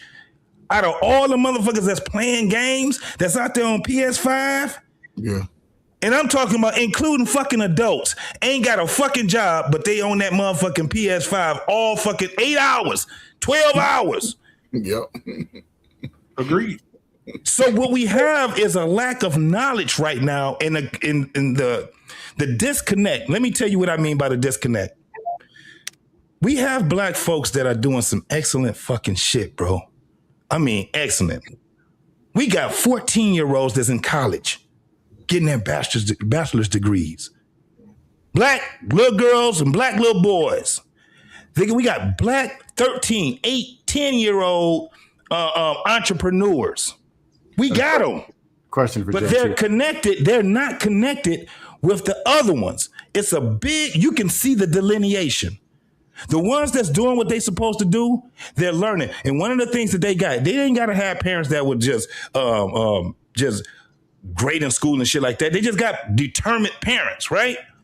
They got determined. They probably going through the same shit that most other people. Their mama and their daddy ain't living in the same household or none of that shit. But at some point, those adults that's over them said, we got to come together because we don't want our kids to be out here and when, you know what I'm saying, being weak. We don't want them being weak. So what happens is that now what we have is the ones that's out here that's really doing some real shit. But we also got them other ones that's doing exactly what their parents is doing. We keep thinking that the parents is not the ones that's influencing them. The parents is the ones influencing them. Smoking weed, listening to that gut bucket ass music in front of their fucking kids, shaking their fucking ass in front of their kids, talking about fucking getting bitches in front of their fucking kids. It's the fucking parents. And I'm going to go right back to what we said earlier. And I'm going to stand on this shit. They need to put that law out. Your fucking kids fuck up, you pay the fucking price. Until you get them little bastards in line, you pay the fucking price. It's not going to go like you think it is. I don't care how it's not going to go. Conversation. Listen what I'm saying, because we keep saying what ain't working. We keep saying what's not working. And then we get mad when somebody sit back and say, well, then we're going to shoot your little nigglet ass kids then. Then we gonna get mad at that. So we gonna say that we gonna take up arms for that, but we can't even stop our fucking kids from jumping out here in these goddamn streets. We can't stop them fucking kids. You know you don't even some believe damn in adults. JT, you know you don't believe in it. We even had that conversation. I don't care about what I no. Listen what I said. Listen. We had that conversation. My premise. No. Listen to my premise though, Scam. My premise is what this. You're saying though. No, you don't. What I'm saying is make a fucking decision, or they're gonna make the decision for you. We had that in the same conversation. Well, I'm not going to get into the whole. Nobody's talking about preventive measures, right? This is why we have the problem where we have motherfuckers. Look at all these motherfuckers. Look at all these motherfuckers making IG videos on panels, and these motherfuckers are 40 and 50, and motherfuckers talk about they out here in a goddamn neighborhood. But I see these motherfuckers out here making videos all goddamn day, spending 12 and 14 hours on somebody's fucking panel. You ain't doing a motherfucking thing. 7 days a week, you on somebody else's fucking panel, and you talking about the community. And you talking about the fucking community. Ain't that you? You been on this shit for Don't years. talk to ain't me, made no JP. money, Don't no talk to nothing. me, nigga. Don't talk to me. You haven't made $1 off this motherfucker. Don't talk to me. You're 50. I'm not on this panel to talk to you. I'm not on this panel talking to you. You want to smoke again? You want to smoke again? So watch this. So watch this. I was going to try to do this thing. Keep hurting your motherfucking feelings, little nigga. Watch this. Here it is, this man in his damn near 60s. Shut up, bitch. Shut up, bitch. You on a platform. Shut up, little bitch. All right, look, here we go. Now what? Now I want y'all solution after we watch this video. This is Chicago. This is for over 400 kids. That's all Lakeshore got the Drive. same mindset. They got the same mindset, doing the same shit. 400 kids, boys and girls, whooping the police ass, taking their guns, beating them, kicking them upside the head. I know exactly what I said. Exactly what you were. Look at that police officer sitting in the middle. He ain't chasing nobody. No, he used to it. I don't think they're gonna be able to handle them teens now. Black Man Unfiltered. And do y'all know in Chicago, the police chief quit? Yeah.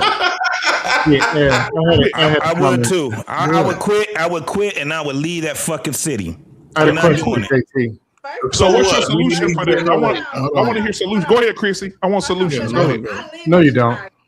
Salute to Chicago, South Side. That happened right up the street from me. That's not why he quit. But they need to get their damn kids because they did a scene takeover by my house. So it's like at the end of the day, the parents are the ones who are responsible and need to know where their kids at all times. With the modern technology. Because my kids are grown and I know where mine is at all times. Mm-hmm. Because niggas will drop their location to pull up at a party, right? I drop my location, pull up at the party. But the thing No. Go ahead, Chrissy. The parents is dropping their kids off to do the bullshit. So Christy, watch this. I will hold those kids, right? I don't know what their kids doing when they drop them off. I would put a fucking what we'd do if I was the judge. I would make their bail expensive as fuck. I would make that bail expensive than a motherfucker. I thought you wanted solutions.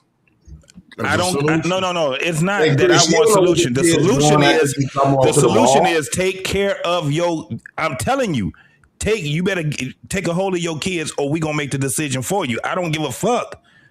We gonna make the decision for you. If I was the fucking judge, if I was the fucking commissioner, or if I was the motherfucking chief of police, I will put the onus back on those parents. Period.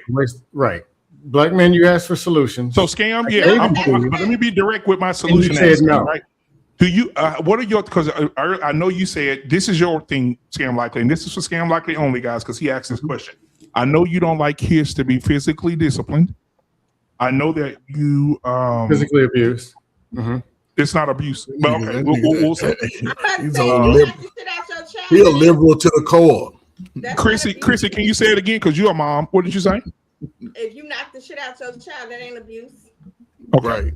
So what is? Now you tell me the truth. When you are constantly beating. Then what is abuse? I'm confused. You constantly whooping over and over, a couple of hours in between. Chrissy, I'm not going to understand that because he don't got kids. When you're disciplining exactly. So why not just shoot him and get it and do it all at once? No, slap him upside the head. So hold on, let me ask a question real quick. It's a real question. How many people on the panel are parents? Raise your hand. All right. By a show of hands, how many of y'all whoop your kids?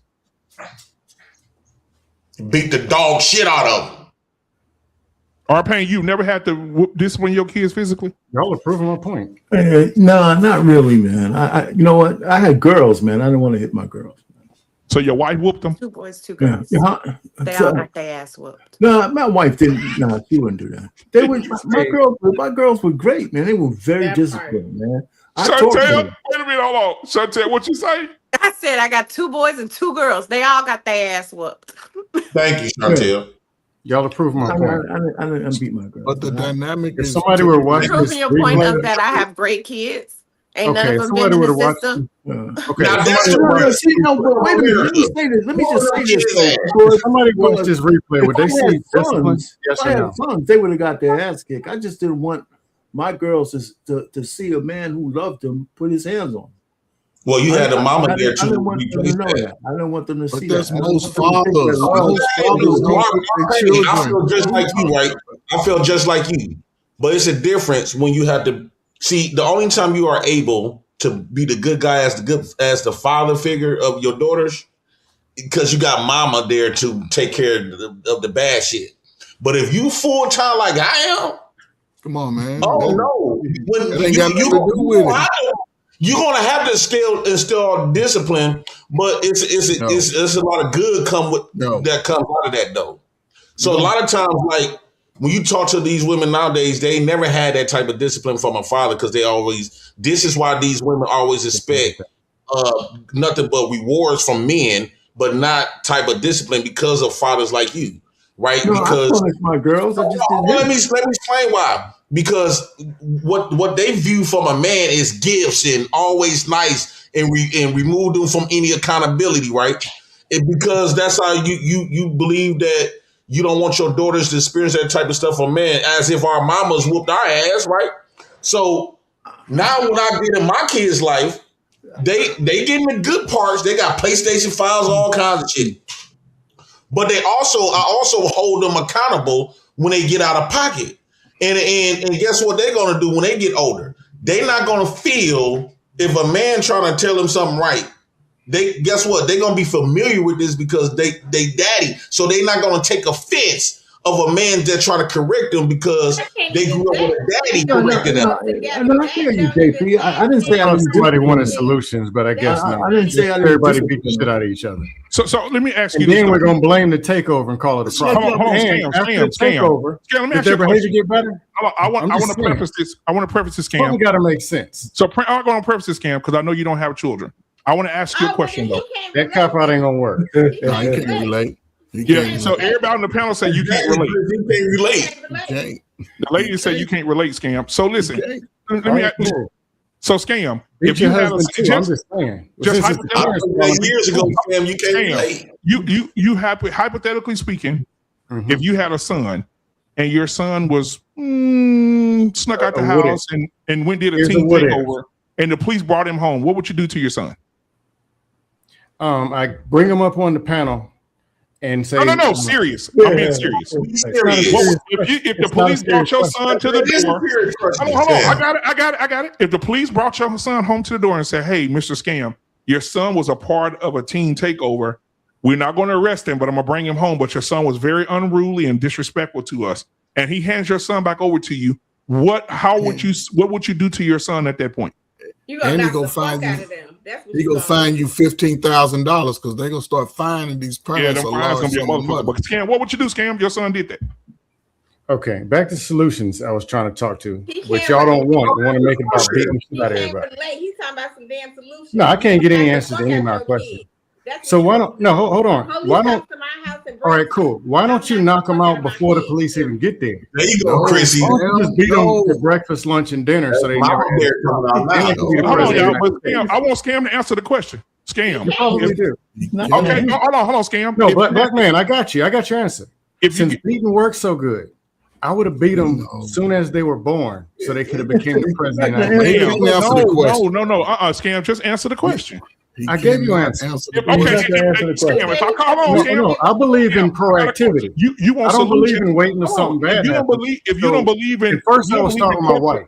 If you don't believe in corporate punishment, let me ask you a question. If you believe in corporate punishment, who's beating you right now? Scam, if I call you tomorrow, Scam, and I say, Scam, my 15-year-old, the police just brought him home, bro. I need some advice.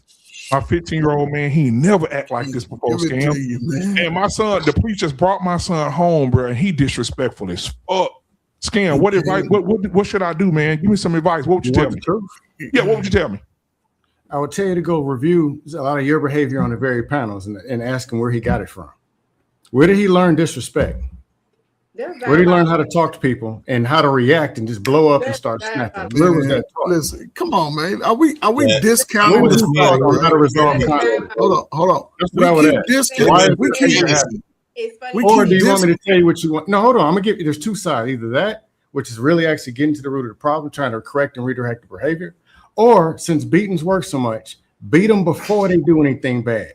Beat your wife. Beat the kids. No, hold on. There's the other one.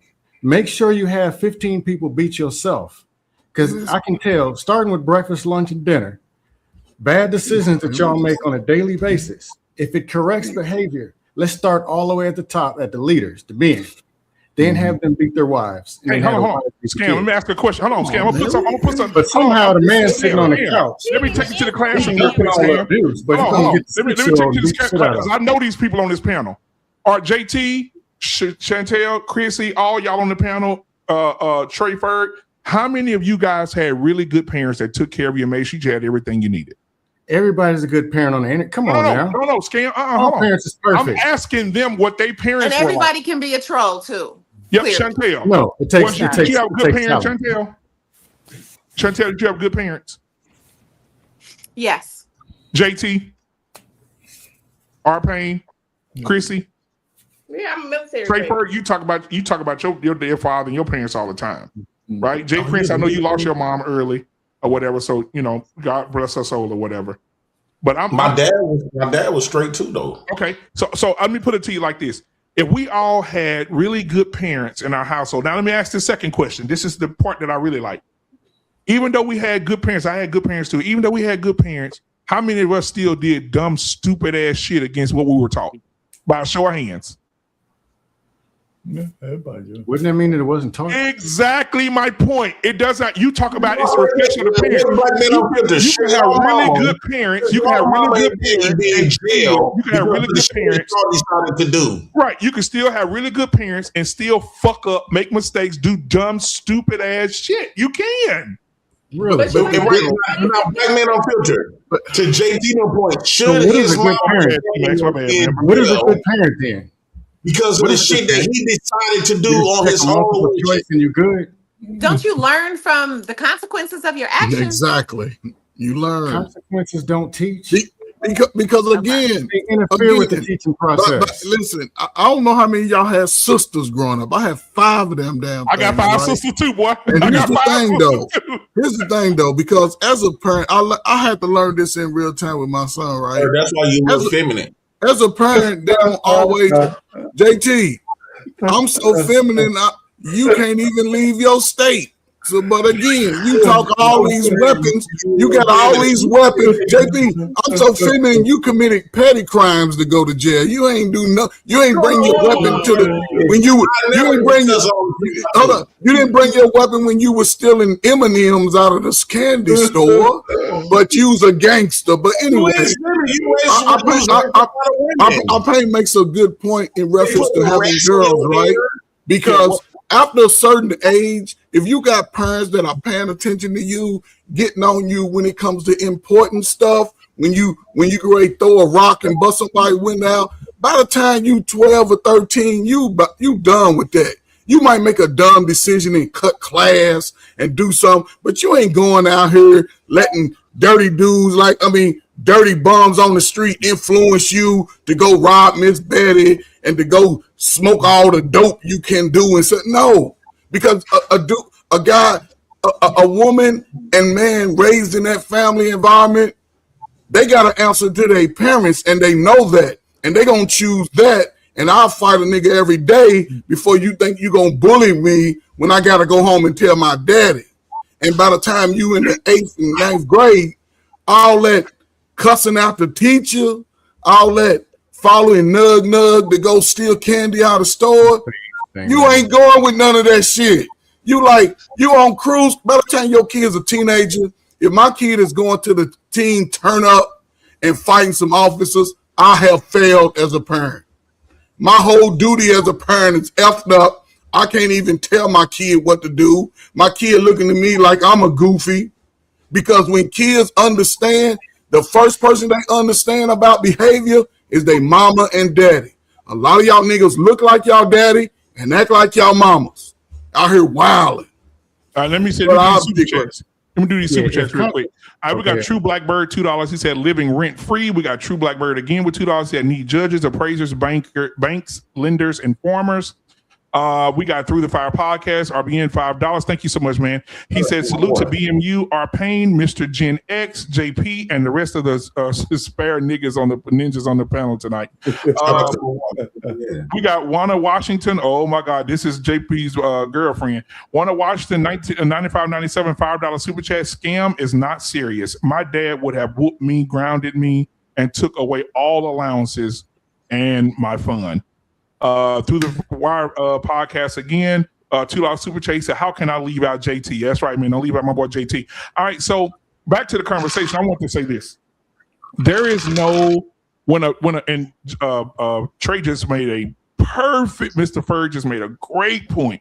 When a child gets to a certain age, dudes, young men now, get to a certain age, and Chantel, you probably know this, they're going to try you. Right. They're gonna have a little attitude. They're gonna start like my grandfather used to say, smelling yourself. They're gonna try you. They're gonna try to test you out and smell. They're gonna try to smell some fear in you, right? And I already told y'all. And JT laugh every time. But I already told y'all the story with my son. Ain't that what you taught him to do? What? When they get the bad attitude and flipping Sir, you taught him to do? Scam. As a parent, listen. No, I love you to death, Scam, like a brother I do. But when it comes to children, you got to hold out because you don't understand what it takes to raise a child, bro. Like these kids have different emotions. Where you got it from? But listen, no. Okay, so I gotta blame. So hold on. So the reason my daughter act a certain way with her period on is because of me. Period. Really? This is what we're doing? No. I'm asking because women have my daughter PMS a lot, and she get a little attitude, little snappy ass fucking attitude, and she like she want to say stupid shit. Don't lose your thought, Black man. Go ahead. Okay, so I'm gonna go back to what I was saying. So my thing is this: my son tried me, and he said, "I ain't cleaning up today. I told you I ain't doing it." I said, "Oh, okay." And he said, "You say something else again." Ooh, I said, "Oh." I said, "Okay." I said, "Well, I said, you a man now. I'm just tired of this." I said, "You a man." I said, "We're gonna put these fucking gloves on." I gave him the pair of gloves. I put the pair of gloves on. He said, "All right." I told, "All right. I ain't gonna hold back either." I say, "Don't. I want you to give me everything you got." He's sucking himself up. Yeah, I said, "I want you to give me everything you got." And JT, when we first started, me, I'm playing with him, like, "Come on, what it is?" And he caught me with one. And when I didn't tell him at the time, why he almost got me. Almost knocked your ass out. He almost got me, right? Because I let him get a free one. I won't let that happen no more. But I let him get a little free one. He almost got me, boy. My knees walking with my face stayed the same. So anyway, I beat him like he stole Jesus' supper. I beat the dog shit out of him. He's on my eye. I don't give a fuck about your eye. Here go my close this other one. BMU, how old was he at that time? How old was he? About 15, 16. 15, 16. You're going to get that out of the males and the females. Because when they start, and it ain't that they smelling themselves, they smelling the opposite sex. Yeah, that's who they smelling. Yeah. And that's when they get the challenges, because now I get attention. What you mean? I ain't got time for that because I got to go see her or him. Yeah, it's also the journey of being rebellious, right? It's a part of, adulthood, right? Because you don't want your kid to go out here in the world and be a bitch. So, you want them to be able to challenge and understand what their strengths are, but you also want them to be able to use their wherewithal and their wits also to know what they can win and what they can't win too. But it's just so he had to get that. Yeah. You know what, BMU, you know what? About your story though, that was best that you had this fight with your son. Yeah. One of the things between men, right? There's always got to be boundaries. The boundary between you and him is because you love him, so you ain't gonna let it go too far. But if he never learned that, and he was in the street bucking up against somebody who don't love him, that's when it gets dangerous. Yep. So he would know how to back up. So that's why if I had sons, I would have braced but my daughter, she asked me one day, I'm gonna be real quick. She wanted a lock on her door. She was around 13, 14. And I told her, hey, listen, go get the mail. go get the mail. So she brought the mail up, and I started showing her. I said, see the names on this on all this fucking mail here. I said, when these mail come here with the bills with your name on it, then you can get a lock. Other than that, you're lucky you got a door. And she never asked again. Never asked again. That's all right. I'm gonna come in your room. What you tell you? You better be thankful you got a door on this morning. And I want to. That's why I'm saying asking scam. Because when I grew up, my mom and dad took my door. I said, God damn, he took me. I told you don't lock no doors here. They took my fucking door. Hey, being that's a legitimate solution. But I'm saying, so like, you're saying I got a friend whose daughter's slamming the door. He can't stand that. It's really disrespectful. You take the hinges off the door. You lost your door privilege. So scam, you're saying that when I just beat him, I don't know. So you saying when when I took my son to MMA school, I was wrong. MMA school? Yeah. When I put these hands on his what they got to do with beating on him? No, I'm saying I put the hands on him when he wanted to be like he was a man. And then after I beat him up, I helped him up off the floor, took the gloves off of him, put a little Vaseline on him. I said, hey, sit down. I want to talk to you. I said, listen, I am the lion here. I am the male lion. I lead this herd, nigga. I said, I understand something. That's what I told him. Understand, nigga. I lead this herd, nigga. I said, whenever I say in the Lion Kingdom, what happens when the boy lion wants to be with his daddy is? He said, oh no. I said, he comes and he fights his father to the death, and he takes his position. I say, until you're able to do that, you're gonna keep getting your ass beat the fuck out of, or you're gonna respect me, and we ain't have no more fucking problems. If I tell you, son, he said, yes, sir. Hey, son, by your logic, yes, sir. Guess what? My son ain't in jail. My son ain't in jail. My son is a good kid. My other two boys are good kids. They're not. I'm just like Chantel. But when you do this to your kids, like me, I grew up. My granddad told me, don't start no fight, but if you get in one, finish it. Right. So he raised me up to be that way. But guess what? I'm not in jail. I'm not smoking no dope. I'm not drunk. I ain't laid up in the club nowhere. I ain't pimping no hoes out on the street. I grew up very well. They did a great job. Mm-hmm. So by this logic, and I got my ass fucked up.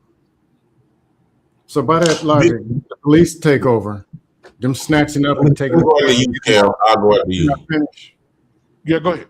By that logic, the best, most disciplined people will be the ones getting the shit beat out of them all the time, right? Starting with police beating up all them takeover. They're all going to start and become community activists because they got those consequences, taught them something. Yeah. Or wives that get beat on don't need to go through drama and take psych meds or nothing. They just become super wives all of a sudden. So put your kids on meds. Or if we want better men in our community, because we talk about the men, well, really y'all don't. You just blame it on single moms and white people and the dog. But if we want better men in our community, we should start beating the shit out of ourselves so we can be, because it teaches us. So we'll be more educated, more productive, and be better people. I don't know why. So scam. I think this is 25. He needs to be a smarter 30-year-old. So why not? Scam. This is what I have the problem with you though. When you doing that, you're being kind of facetious when you're saying it, right? I understand what you're saying. I don't believe that. Are you really? I don't. But listen, let me tell you why. I don't believe that first and foremost, parents should be just whooping and beating on their fucking kids. Right. Secondly, I don't think that a whole lot of parents is whooping their kids to fucking, submission and shit. Yeah, but this is the craziest thing. The parents that do discipline their kids, but if they discipline their kids by the time that they were about 6 years old, right? Discipline, because discipline is all different types of ways. And BMU was already illustrating. Listen, he was already illustrating, and I have a different illustration on how I discipline my kids also. Most people either took their kids' time or took their kids, whatever it was that they like, PlayStation, whatever it was, they disciplined those kids that way.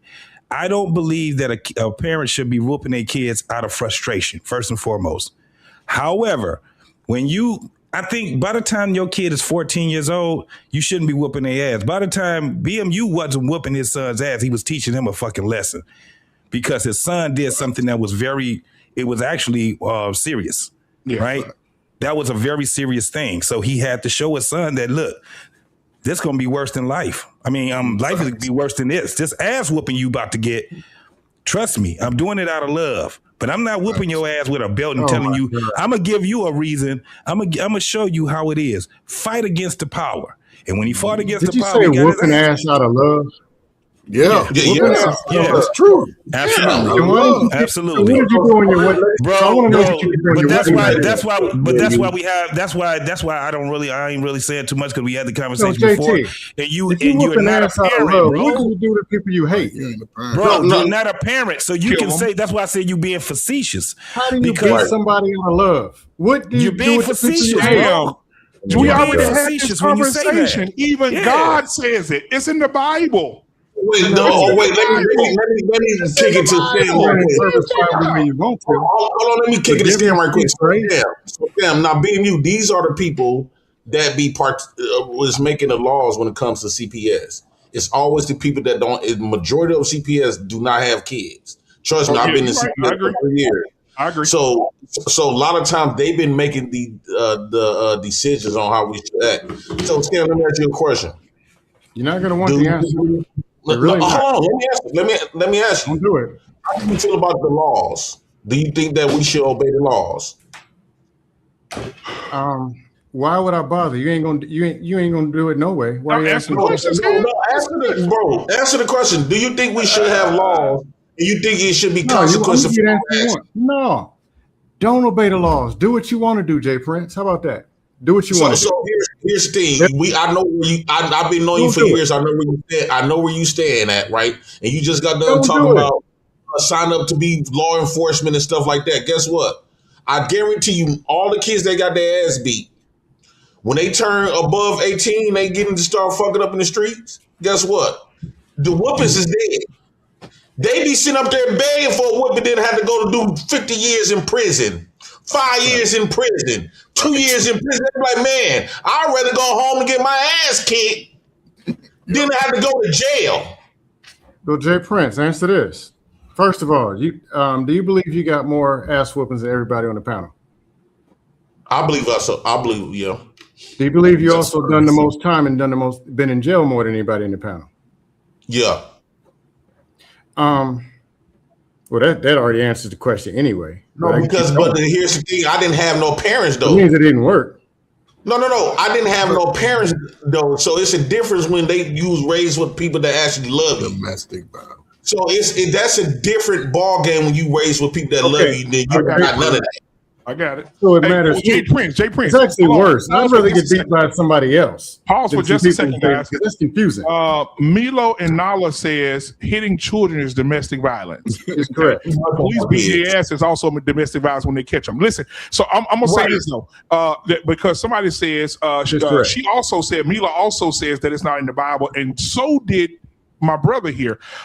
Said right, now you're going to put it in the Bible. She said no. She said the Bible doesn't say don't hit your kids. Okay, doesn't say do hit them either. Hold on. If you're following along, I want y'all to listen because people that's unread will not read this, and I want to make sure I put this into your brain, and y'all can follow along with me if you have your cell phones out or any device that you can look up a verse. Hold on. You're going to misinterpret. I already know you're going to do it. No, I'm not. I'm going to read it word for word. It says Proverbs 13 and 24. Proverbs 13 and 24. Whoever spares the rod hates his child, but he who loves him is diligent to discipline him. Okay, hold on. That's Proverbs 13 and 24. Let's move on. Let's prove my point. Proverbs 22 and 15 says, foolishness is bound up in the heart of a child, but the rod of discipline drives the foolishness away from him. That's Proverbs 22 and 15. I'm going to go down one more and I'm going to let y'all talk. Proverbs 23, 13 and 14 is the most important one. It says, do not withhold discipline from a child. If you strike a child with a rod, he ain't going to die. If you strike him with a rod, you will save his life. Right.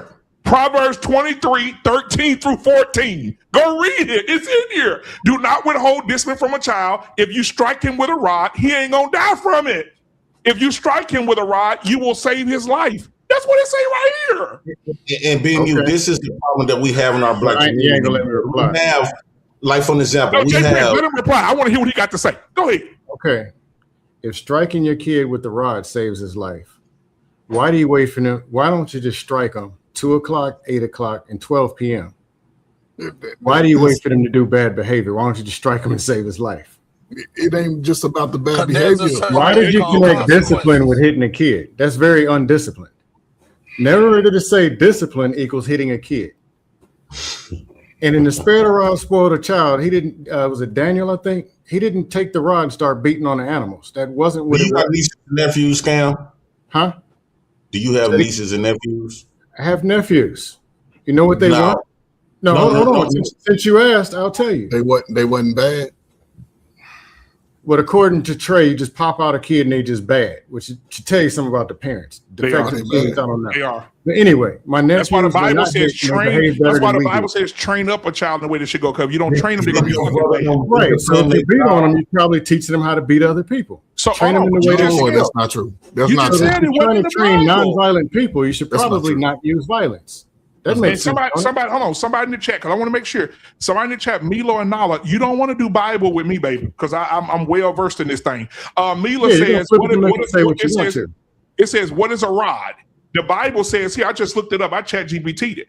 A rod in the Bible is a shepherd's staff used to guide and protect sheep. So it's a long ass stick like this, about this long. No, a rod is about 8 feet tall, 7 feet tall. And that's what he was using to knock the shit out of his kids in the Bible. So that is not I don't true. even know what we're talking about. But Jesus is beating kids now. Okay. No. The Bible says to discipline your children or they will shame you. It's here. What are we doing? It's in black and white. The other thing the parents do is shaming the kids. What are we talking? Part of that discipline of a creates the very child. problems that you keep saying. Hold on. So Scam, hold on. I got it first. Then you can cook. Scam. What would be the perfect discipline for a growing 16-year-old, 212-pound linebacker son who's out of line? What's the discipline? Go. Really, bro? What you been doing the last 15 years? On that ass. On that ass. Oh, you came here 15 years ago, so you got You've been on their ass for 15 years and they're out of control in 16. That shows that it ain't working, right? No. I ain't said they're out of control now. We're not gonna do that. I said when they made a mistake, when they made a mistake, they had to suffer consequences of the mistake, because if you don't teach them early, they're going to keep fucking up. I don't understand what we do. What are we talking about? I understand it. I see parents fucking up. You know what? The kind of raising that we had these spats all the time. I'm gonna tell you this. The kind of raising you doing, I'm gonna go to what Jay Prince said. I'm gonna use Jay Prince lingo real quick. The kind of raising that you want to do with these kids is going to make these boys a bunch of soft-ass bitches. That's not true. Yeah. They're going to be kids. Raise your hand. If you raise a boy like Scam talking, raise your hand and tell me that what you think. If raise your hand if you think they're going to turn out to be a bitch. Yes. Hey, thank you. They're gonna be soft. They're gonna be sucking dick in your bathroom. They're gonna be pinching your butt, Scam. Yes, the parents need to get beat up. So the only thing is so Black Man, what do you do to stop the parents from turning gay? Because anytime somebody don't do something you want, they gay. Let's be real. So there's 30, 40, 50 Did you just troll and just be for conversation? Yeah, he just trolled. Yeah, there's 30, 40, 50-year-old men that can't even monitor their mics on. Should we beat them so they can not turn out to be gay and divorce their wives? You seriously believe it? Scam, do you seriously believe it? If you don't beat the kids, they're going to be gay. This is what we're doing. No, I said young men. Young men need hard discipline sometimes, and if you don't give them hard discipline, they're not good. If they don't get it from their father, so everybody who ain't got beat on is gay. If the father, listen to me. If I wouldn't have been if I'm not in my son's life right now, my son is going to be an emotional bitch. So if I'm not on my son's ass, he's an emotional bitch. The only thing we can do to keep him being emotional. Wait a minute, we got the answers. And so wait a minute, doing all the yelling. Y'all doing all the yelling. How did the military? This is no disrespect. I'm not disrespecting that at all. How did the military get grown people to be disciplined? Yeah, there you go. I like that question. You want it was the on truth? your ass. So you can lie? You want me the truth or you want me to It lie was to on you? your ass. Do you want me to tell you what you want to hear or do you want the truth? No, man. Which one do you want? Tell the truth. Tell the truth, nigga. Tell the truth. Hold up. Tell the truth. Just tell the truth. The truth is, your discipline didn't come from the military. Those who were undisciplined, they kicked them out. So They you still mean haven't tell doing me? it. You mean tell me? Did you want the answer? Hold on. You mean Or tell you me wanna out of make up something? 200,000 military men, nobody rebellious?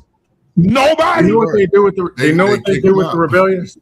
Trey Ferg, what? Say it again.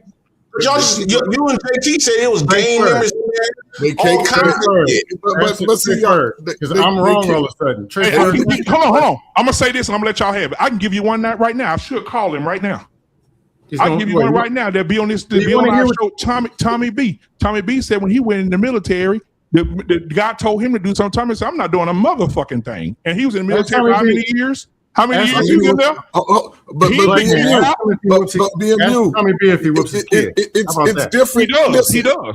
But BMU, people say stuff, and you got to understand the context. If we all are specialists, if we all are sergeants, if we all are the same rank, you can't tell me shit. I ain't doing shit. That's part of it. If we're in the military, but what I'm saying, listen, the guys, go ahead, Stan. No, my bad. I just wanted to keep it on the question that he asked, because he's acting like there's wild people and they do whatever they want to do, and the military beats on them and hits them with the rifle and they get straight. That's not true. Well, y'all said it was gang They're members, all unruly. kinds of shit. Get that ass. JT, you got to understand the context The to other it. thing is this: undisciplined people don't go in the military. Most of them don't. They don't. That's false. Y'all You literally gotta said be one. You got to all pass kinds of shit in the military.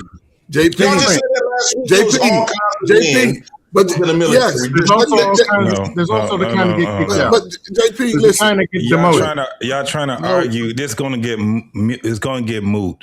You're Let me throwing tell anything in there. The reason to be in is this: military. When you first get into boot camp or basic training, they tear down everything that you're used to, and they don't put hands on you. Build you back up. No, they're not putting. They're not going to put hands on you. Now, the thing is that when you're talking about that, this is people that want to go in. Right. This is not motherfuckers going to prison and nothing like that. These are motherfuckers that volunteered. And the first thing that they do is try to be military. If you ever looked at, and the only thing you got to do, go on YouTube and you can look at a shakedown, right? When you go and you look at the military shakedown, what happens is that you got a bunch of civilians that's going into being military people, whether they're going to be Army, Navy, Air Force, Marines, right? Yeah. They're trying to get in alignment with the military way. Then they find out, oh, this shit is way more, disciplined than what I thought it was. So Scam is right. The ones that don't want to be in alignment, they get kicked out quick. The other ones that do want to get in there, guess what they end up doing? They end up getting along, going along, and doing the things that they have to do. That's the whole thing about being in the military. First, you got to learn discipline, and it's very tedious and redundant. You learn the same thing over and over and over and over and over and over and over again, but you want to do it. You can get the fuck out. They'll tell you in a minute. We'll get you up out of here. We don't need you. Hey, JT, was it like that? You went in 90, right? 91. I was in 90. I went in 98. Was it like that then? Were they telling you if you don't want to be here, we'll kick your ass out? Were they saying that? Yes, it's always been like that. Yeah, it's always been like that. Okay. But hold on. That same military that you're talking about right now got fucking stress cards. You feeling bad today? But they got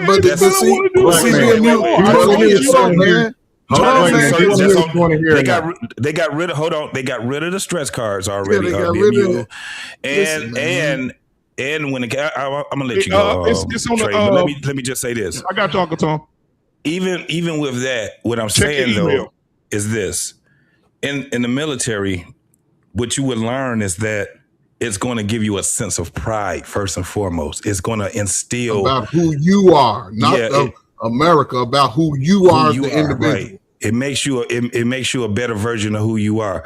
And so that's the difference. It's the same thing in parenting. When you're parenting, you can use the same fucking thing, right? Because all it does The same method.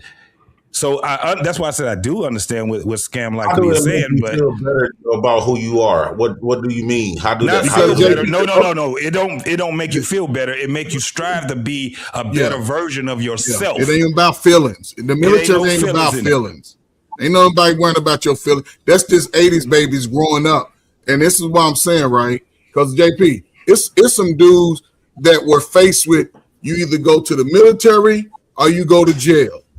My first sergeant was faced with that. He was a Crip.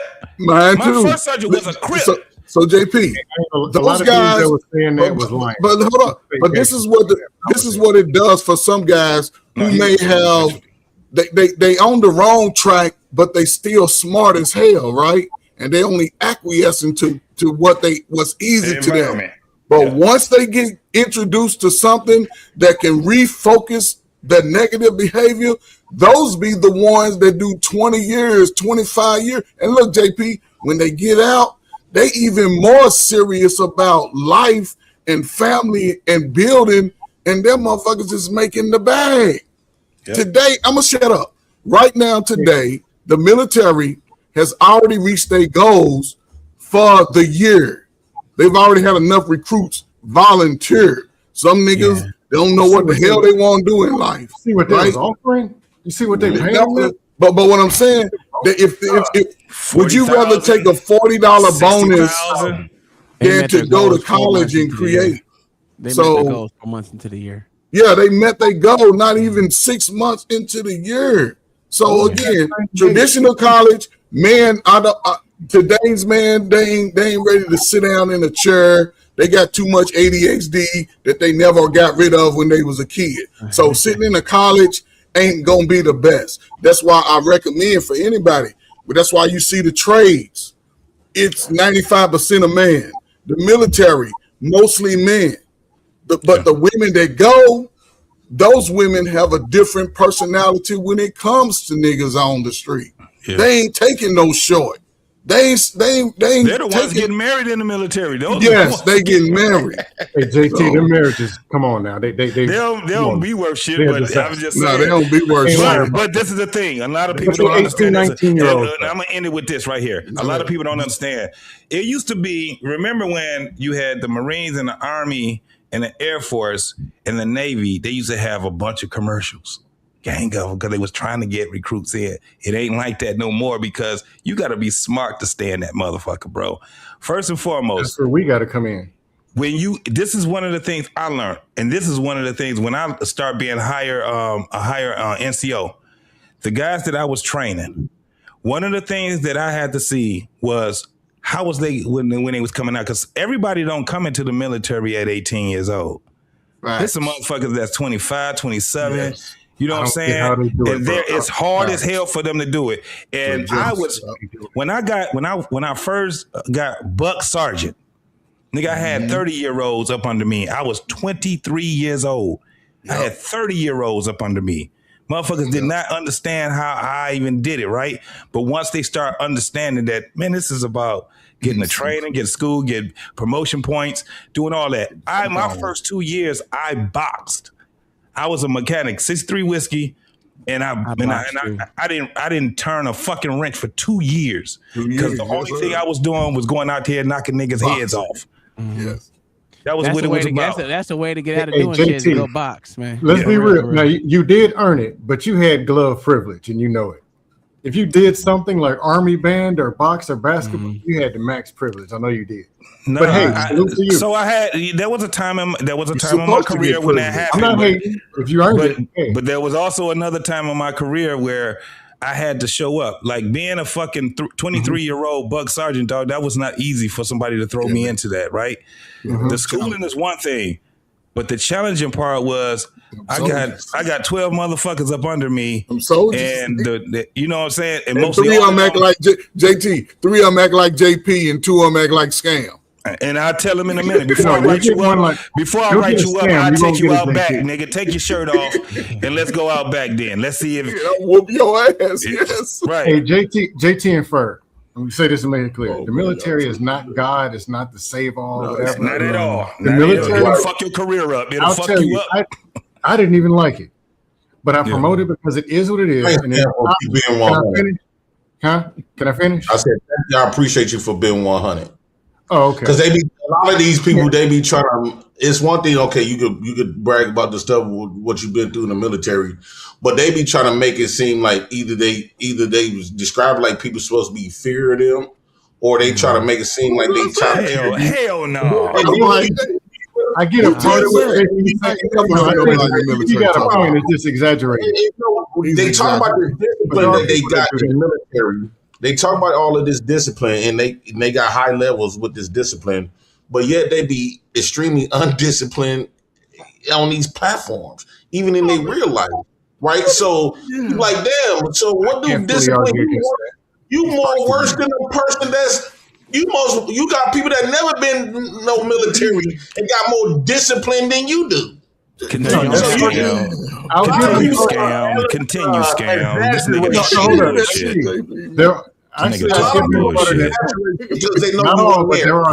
He wouldn't have been able to pass the fucking ass fab, so we ain't even worried about him. That's what I'm saying. This is I promote. Oh, now I'm gonna pass it to you, Uncle Tom. I don't keep it long. What up, Tom? The military is the best internship program. Green privilege is for life. There are some great things that it does, but it's not you just show up smiling and everything is cool. You're right. That is some absolute max garbage that will make you want to choke yourself to death and then take somebody else out. There are two sides. It is not perfect, and it is also not for everybody. What is not perfect about it? There's nothing perfect about everything. Just like JP, here's what I'll tell you something real. I'll tell you something real quick that ain't perfect, right? You can get into it with your girl, and you got a formation, and you got to still go there and still not be bringing your home life, your personal to the workplace. You ain't gonna think that you're gonna be fighting your girl, and them popo ain't gonna come here and both of y'all up. Yeah. They don't care. They gonna kick out both of y'all. And put your ass in the barracks. And put your ass in the barracks. There's some more shit like that. Like me and two of my sons were in the military. So I was in the military for 15 before they fucking retired me. My oldest son joined, and he only lasted probably about 3 years before they kicked his ass out. It ain't for everybody. Yeah. He wasn't disciplined in it because all he wanted to do was drink. Okay. Let him finish it, Prince. There you go. Did he get a dishonorable? No, he got a other than it's a general under honorable conditions. Other than honorable but conditions. He had to fight just to get a general so he can actually get the benefits that he desired. But me, my middle son, he's still in the Navy right now. He don't like it because he wants to be a fucking rancher, goddamn raising horses and shit. So he's doing his time. I said, listen, I'm trying to get 25 acres so we can all my kids can live on the same land with me. So we're all trying to live together. But it's just a point. It's a good starting point for people that are fresh out of high school. Yes. And don't know which direction to go. Now I ain't saying everyone got to go to college. College ain't for everyone. I hated fucking college, and I went straight to Ohio State fresh out of high school, and I fucking hated it. It ain't for everybody, but I do got my master's degree, and I did good, and I did graduate. But that was later because my mind was ready for it later on. Versus, because the only reason why I went to college was to play football. Once I couldn't play football no more, I was done with it. Man, we got the similar paths. Our paths are very similar because once you, it's like JP, man, listen, if you got a little sense about yourself, because not everybody want to run the streets and be dumb in the streets as a teenager, right? So if they go, not necessarily, and there's different branches in the military. I think if you add up all the different jobs you can do within the service, it's probably like 600 altogether, the different branches. It's a maybe lot more, right? Yeah, so give or take 3 years of that training, because you're gonna know how to be the best at shooting your weapon. You're gonna learn how to, whatever skill you go into, like JP, your food truck. If you was former military, your food truck would have been up 3 years ago. Because the military would have trained you how to be part of a mechanic, how to do, how to be a chef, how to fix tire, whatever thing got to do, how to do supply. That loan would have got him the motherfucking brick and mortar, wouldn't it? Man, got you matter of fact, it would have got you a building and 2 trucks. Hell yeah. The military would have had his truck rocket. I can't even. Yeah. Let me ask you a question. Hold on. I got a military question. That is true. So if all these things are given out for military, ex-military men, why are so many military men, I mean this with all sincerity, why are so many military men living on the streets homeless? They ain't got nowhere to go. Can I answer that, BMU? I work with veterans. I work with homeless. I work with a lot of homeless veterans, right? And there's a few categories, right? This is important to always ask if you believe if a dude's homeless. One thing I would always ask them: are you honorable discharge? That's a fact. Because if you dishonorable discharge, that means you did something so egregious. And I ain't talking about telling your sergeant F off. I ain't talking about that. But you done did something so egregious that they kicked you out, right? And you don't get no benefits. You get court-martialed. But some of them, they this PTSD thing. And that's why I wouldn't recommend nobody going in no artillery, nothing where you're going to see actually dismembered bodies. You better go be a mechanic, because once they get in that social emotional, some of these dudes is homeless getting $3,000, $4,000. That's what they want to do, because in the military, that's what they did for 20 years. Be outside, be in the rain, be under a shelter. Matter of fact, they had to build. Ain't nothing wrong being infantry, coach. But what I'm saying is, if they don't find another connection outside of that career, that's where they'll acquiesce to what they know best, and that's it's one more other thing to answer BMU's question. So I definitely work with veterans, literally work with veterans. Let me tell you one of the things that they don't do. They don't think that they have the benefits. Because a lot of these cats they lived 3 years and they got out, and they didn't even bother. They don't want no handouts more. either. They don't want handouts. Right. And so that's one of the things. Now, when you get with these older veterans, there's a lot of them. Mostly it'd be white old veterans, right? Mm-hmm. When they got out the military, they probably only did about 3 to 7 years, 6 years, or whatever. But they ended up retiring from like the plant. They retired from another career or something like that, and they was not trying to take from the military, right? But when they found out that they had a set income, and them motherfuckers was making too much motherfucking money because of the benefits that they had and stuff like that, but they still couldn't pay. What they ended up doing is going to veterans anyway, right? And what they do is they have to give them a means test. And because of what they were doing, post military, they end up making too much money for a lot of things. So what happens is that they have to get with a representative, and a representative tell them, you need to get your disability on, right? That's the reason why. And a lot of these guys don't even file for disability. This is why I have a problem with a lot of motherfuckers that be talking about motherfuckers get disability in the military. We do some things, bro, that we didn't think that will affect us right now, right? This is what they kept telling us. Everybody that ever ETS'd out of the military, one of the things that we can remember somebody saying, you better not go out of there with at least 10%. Get your benefits. Because it's gonna hurt you later in life. We've been exposed to a lot of shit. You don't leave unless you're getting some money. And you don't leave unless don't leave. 30%. And a lot of cats don't listen to them, and they just get the fuck out because they just want to get out for whatever reason. So what happens is that they wait till they get older, and then they like, I can get military benefits. Motherfuckers been telling you forever. Every time you get with a veteran, they're going to tell you that. Exactly. But we don't understand that the things that we've been exposed to really fucks us up. That's why the military, they don't tell you. They don't tell you that, nigga. When you was over there in, what's that motherfucker they doing right now where they got everybody, when you got Agent Orange, them motherfuckers that was in Vietnam and all that shit, they're telling them now, you need to go and check and see if you got any symptoms of Agent Orange. The motherfuckers that was in the Middle East, man, we done got all kind of shit. I was in the Middle East, bro. I was sitting there burning shit. Burning shit. I did the same thing, bro. JT, I know a dude that was in Camp Lejeune when the water that was crisis. what I was thinking of. Look, that's the biggest thing right now. He won't even go get his benefits. He's guaranteed. He's He's guaranteed off the top $4,000 in less than a week. I'm like, it ain't gonna be less than a week, $50,000 check. It's gonna be at least 6 months. Hey, look, that Camp 6 Lejeune months shit. gonna be. No. In Camp Lejeune, because I'm dealing. That's what I deal with right now. I know what it is. I know. In Michigan, it's less than a week. They send you as soon as you go out there and you go see those specialists that go out there and examine you and shit. It is only gonna take, and that's why I tell all my veterans, you better get that app. That app is gonna help you. Yeah. You better get that app. It's gonna help you. Hey, let me put one. Go ahead.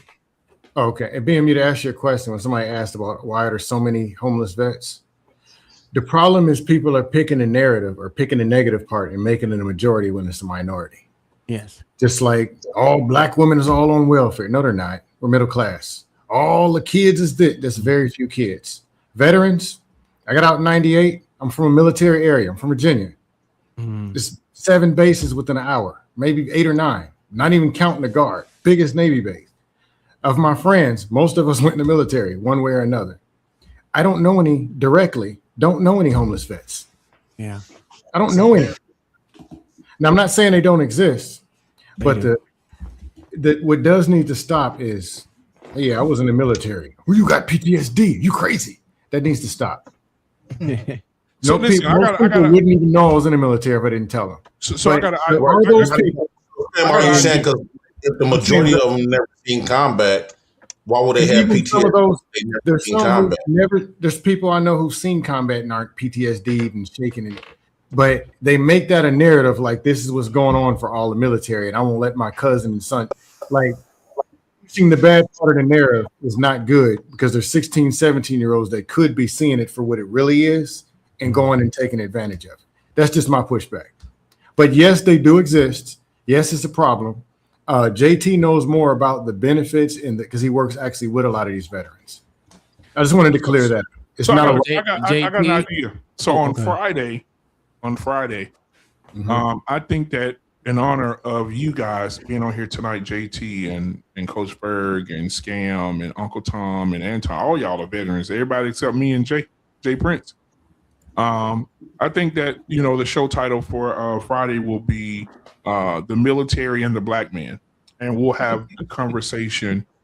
No, not that the negative. No, I'm talking about talking about benefits and how people can access their benefits and how they deal with certain things. You guys' experiences behind the military versus veterans of the streets, because that's a big deal. No. So think about this. Think about this Black Man Unfiltered, because people try to laugh it off and try to undermine it. You can undermine it all you want to, but it exists way more in the ghetto from the ghetto perspective compared. Why we always got to do stuff why we always got to do stuff by the book based on what they say? The ghetto exists. I actually get a part of what you're saying. Most of these military veterans family is mainly in the ghetto. You got a handful that's military compared to the ghetto. Come on now. Why we always got to try to undermine some shit to make these motherfuckers feel like they above something? What the fuck? Because they are. I do have a T-shirt saying I'm thing called green privilege, but it's okay. You put us above. Who gives them this privilege though? You. I got uncles that was in the military. They come out drugged out, right? On mushrooms, shrooms, crack. So BMU. So hold on, JP, I've never used drugs. I don't BMU. drink. What are you talking about? We have Let's another do Tuesday. Maybe on the VA. Hold on, Jay Prince. On Tuesday, how about we do military versus street veterans? Okay. There you go. Let's have that. No. Friday, because you already know the vet's gonna come up, bro. We ain't gonna be able to. The vet's gonna show up once we start talking about that veteran, because we have that right there. Let me tell you something, bro. That life could be a good combo if it's done right. Yeah. No. That's why I said on Tuesday, because what I'm telling you is that right though. The military, bro, it's a life that a lot of people have no idea unless you were in it. Unless you, listen. It could be cats that ain't even been in the military, but if they lived near a military base or something like that, their parents was in the military or something. If they had some correlation with the military, they'll be able to talk too. The reason why I said we can make it on Tuesday is this: street niggas and military niggas are actually one of the same. But the military life has nothing to do with the street life. Let me tell you why. Niggas in the street, most of them niggas live with their mama or their baby mama. No. Niggas in the military live in the barracks. It's a whole different ball game, homie. Mm-hmm. Hey, JT, not to discredit JP's if it was kind of all them fake ass comparisons. No, not to discredit JT, though he keeps taking it comparing the military to the street. You the one made the comparison. But I'm saying there is something to be said. I'm saying there is something to be said for those coming down the street. So you want to do the military one this Friday and then do both of them Tuesday? The street life is not given to the street niggas. Street life is not by choice. Military Friday. Military is by choice. Yeah. That works. A lot of times, let's make the differentiation. Street niggas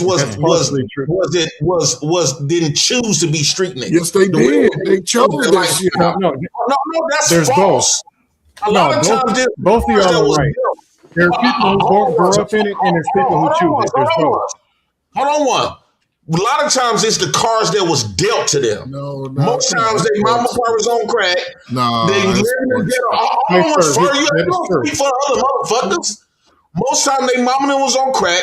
They done seen them. Their whole family is in the streets violent. Oh, this is what they was born and raised on. By the time I hit 10 years old, I seen 5 murders. That's you. What the fuck you mean? Trey first. What I'm saying is, in the military, them niggas chose that life. Yeah. They had an option. Yeah. They had an option. So niggas didn't have no option. To your point. They was born and raised in this shit. It's not true. J. Prince, there are people, I'm just being honest. There are people who were born and raised into it. I'm not discrediting that. People who are dealt whatever hand. There are still also people who did choose it though. They grew up over here and they just thought that shit JP talking about. I'm gonna tell you right now. That shit. No, hold up. He's telling the truth. JT, there are people who grew up in it and had no other option. It was niggas. That's why I said what I said. Niggas in the street. Niggas in the street. That's what I just said. He don't know hood shit because he was born and raised with a mother and a father. He had an education. He's a good boy. No, listen to what I just said. So God, hold on. Let me say what I said. I'm gonna reiterate what I said. True. No. Listen what I'm saying. I already said it. Niggas in the military and street niggas is still of one. They're the same, right? The only difference is the decisions that we made, right? Now, what I can say is this. Anybody that's been in the Army, you can tell me if I'm lying or not. Take your ass to Fort Stewart, take your ass to Fort Hood, take your ass to Fort Bragg, and go to those motherfucking NCO clubs and think you can go over there and punk somebody up in there. Yeah, whip your motherfucking ass, nigga. Hold on. Especially if your ass go to what's the one in Seattle, y'all? Oh God, Fort Lewis. Nigga, you would have military niggas pulling just like you talking about that shit. Drive-bys and niggas got Dracos. Nigga, they got Dracos too. These hood niggas too that's in the military. They got fucking gangs. Dog, they got fucking gangs in the military. They've always had gangs in the military. So they not that trouble. You will get your hat handed to you, nigga, fucking around. Listen, you will not make it talking that crazy ass shit. Let me say this. I think that majority of street niggas, when you had to compare, because you brung up for that you go there to get shooting and learn how to shoot. They don't go to I think that the street niggas is better shooters. And here's why I say that. Oh, man, come on. Here's why. Let me substantiate my claim. Let me substantiate my claim. Right? Don't do it. So yes, do the military get trained how to shoot compared to the street niggas? Yes. But it's easy to shoot at something that's not shooting back at your ass with real bullets. Right? Hold on. Wait. Hold on once, man. It's easy to shoot at some shit that's not shooting back at you. That's one. And it's easy to feel all confident when you when you fighting with the biggest threat country of all countries. So these other countries know not to even fuck with America, right? You got not only guns, you got the military woo out the bam. So it's one thing to you can learn how to shoot. But when was the last time these niggas got bullets thrown back at your ass? Guess what? I've been in shootouts. I guarantee you. Hold on. I guarantee you. I want to ask any one of y'all veterans. Well, yeah, it's got low cross. I don't give a fuck how confident you is. If a bullet fly past you, right? Everything that you think you know, be up until that point, you can forget about it. The shell shot of you watching your life flashing before your eyes. Because no, y'all talking about the very few people that actually combat. We ain't talking about the combat soldiers. When have you had to jump the mortar, nigga? We talking about the majority of the military. Not having no bullets thrown back at their ass. JP, listen, it's a 3-day. JP, it's a 3-day. Easy to shoot a target that's not shooting bullets. Loud bullets back at you. I don't know what the fuck he talking about, man. Okay, when was the last time you got shot at? Well, I got blown up. When I went to motherfucker, when I was in motherfucking the east, motherfucker. What the fuck is you talking about? When I was in the Middle East, in the Middle East, 2010, motherfucker. Hold on. 47 Houston. Everybody that got drafted to the Iraq and all that shit, she said most of these people not going over there. Don't let them. I don't give a fuck what she was saying. Fort Sam is literally a goddamn hospital base. I think it was Iraq or Afghanistan, one of them. Fort Sam is everybody over there not going over there shooting. Yes, Fort Sam is for support. Jay Prince, this is overkill. Jay Prince, I'm gonna make it easy for you. These niggas never been shot at. So how do you know you try to shoot? You don't know what the fuck. No, Jay Prince, I'll make it easy for you. We don't know what you're talking about, bro. Jay Prince, I'm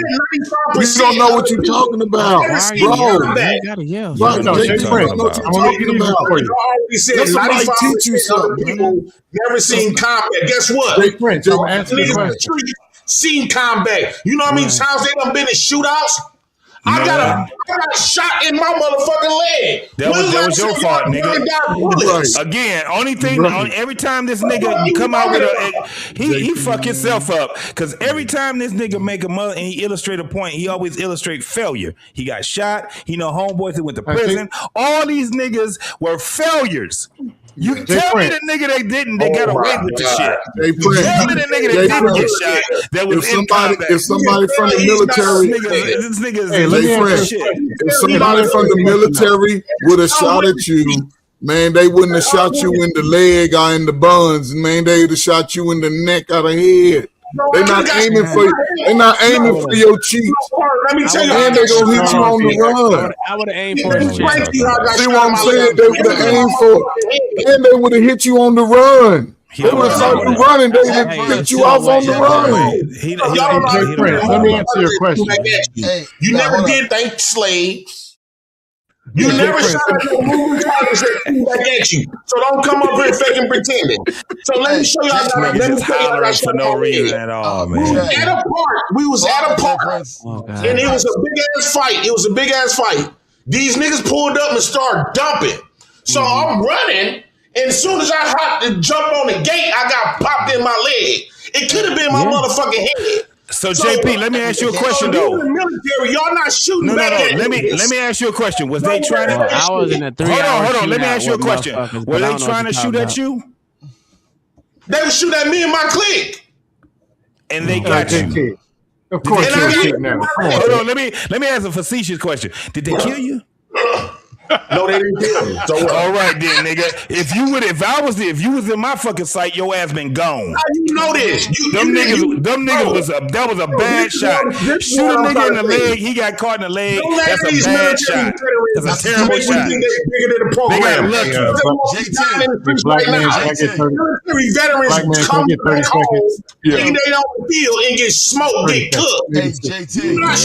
Nigga, there's no comparison, JP. Y'all don't got no discipline. Y'all never shot at a moving target that's shooting right back at your fucking idea. You should be ashamed of yourself. Of course,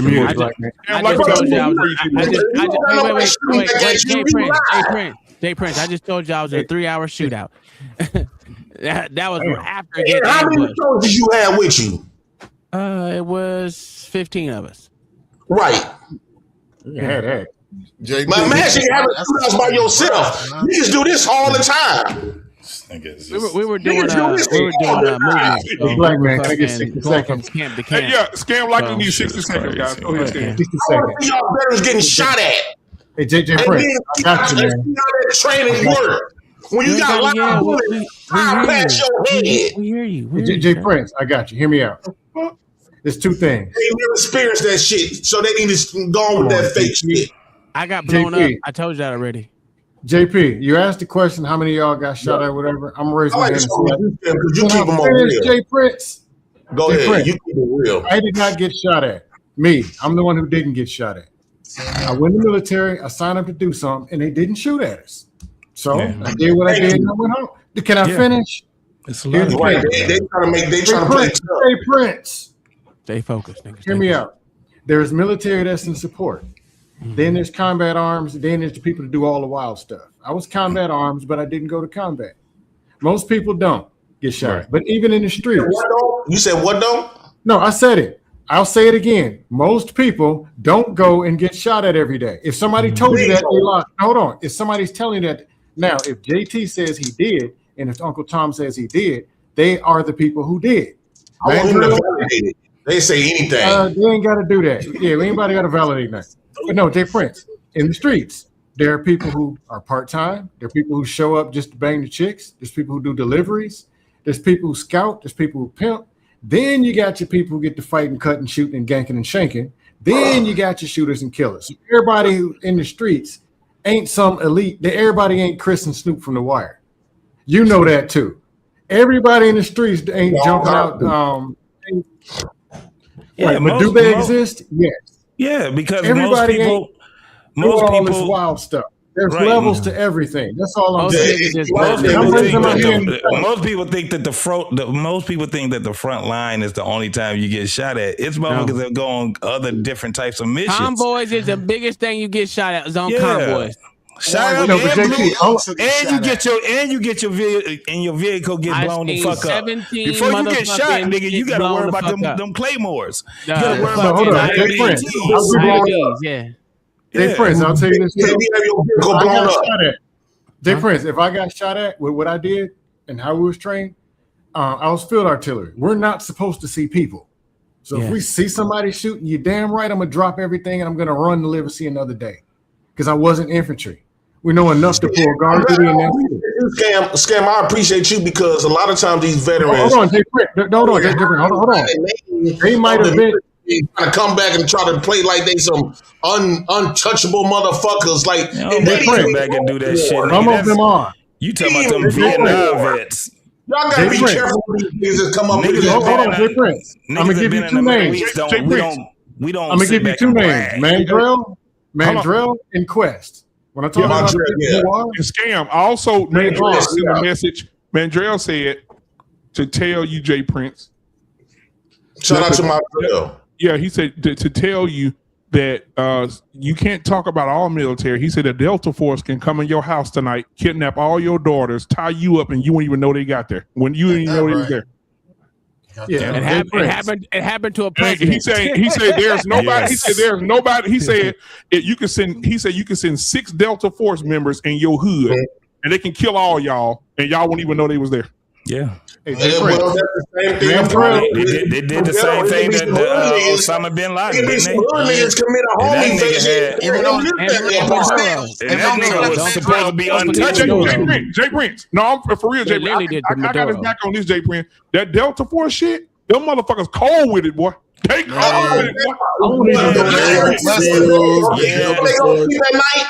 Any elite branch, any elite group of men from the military can Fuck all that shit they talking about. The hood dudes go shoot up the babies, they go shoot up the houses, they go shoot up everything. Mandrell said he saw Delta Force clear a 4-story building in less than 5 minutes. Nice. But this is the thing, that he's on a mission. Let's just talk about Garrison. Jeez. I guarantee Jay Prince talking that shit he talking right now, he'll get his ass handed to him. Niggas will whoop the fuck out of you. They'll whoop the fuck out of you, nigga. So Jay Prince went to a Navy SEAL. He got a first to fight a Navy SEAL. He'll lose. Yeah, he gonna get his ass whooped. Get his ass whooped. You come and try it. I'm not even worried about you. I'm gonna give Jay Prince some help real quick. Anyone that is on Garrison and stateside, you have a fighting chance because most of the motherfuckers don't have weapons on them. They are in a motherfucking armory. So yes, it's gonna have to be hand-to-hand combat between anyone that goes on the motherfucking inside the military base. Now there are some where you have to pretend. I got some officers that will whoop your ass, JT. Nigga, I whoop your ass. I done seen a lot of niggas get their ass beat. That ain't nothing. They was in the military. They will beat you the fuck up. You ain't gonna beat shit up. You were saying, hold on. So this is my moment again. BMU. This nigga always talk about he gonna whoop somebody's ass. It's a nigga right now that's telling him he gonna whoop his ass, and this nigga running from that nigga. No. I already said You're running. It's a nigga right now. They trying to set the fight up, and they can't get in touch with you. You won't even box him. You won't even box, nigga. You got to get your head whipped, nigga. No, that's false. You running. It depends on what it is. If it makes sense. Shut the fuck up. You talking that goofy ass shit to me, and I guarantee, nigga, I will beat the brakes off of you.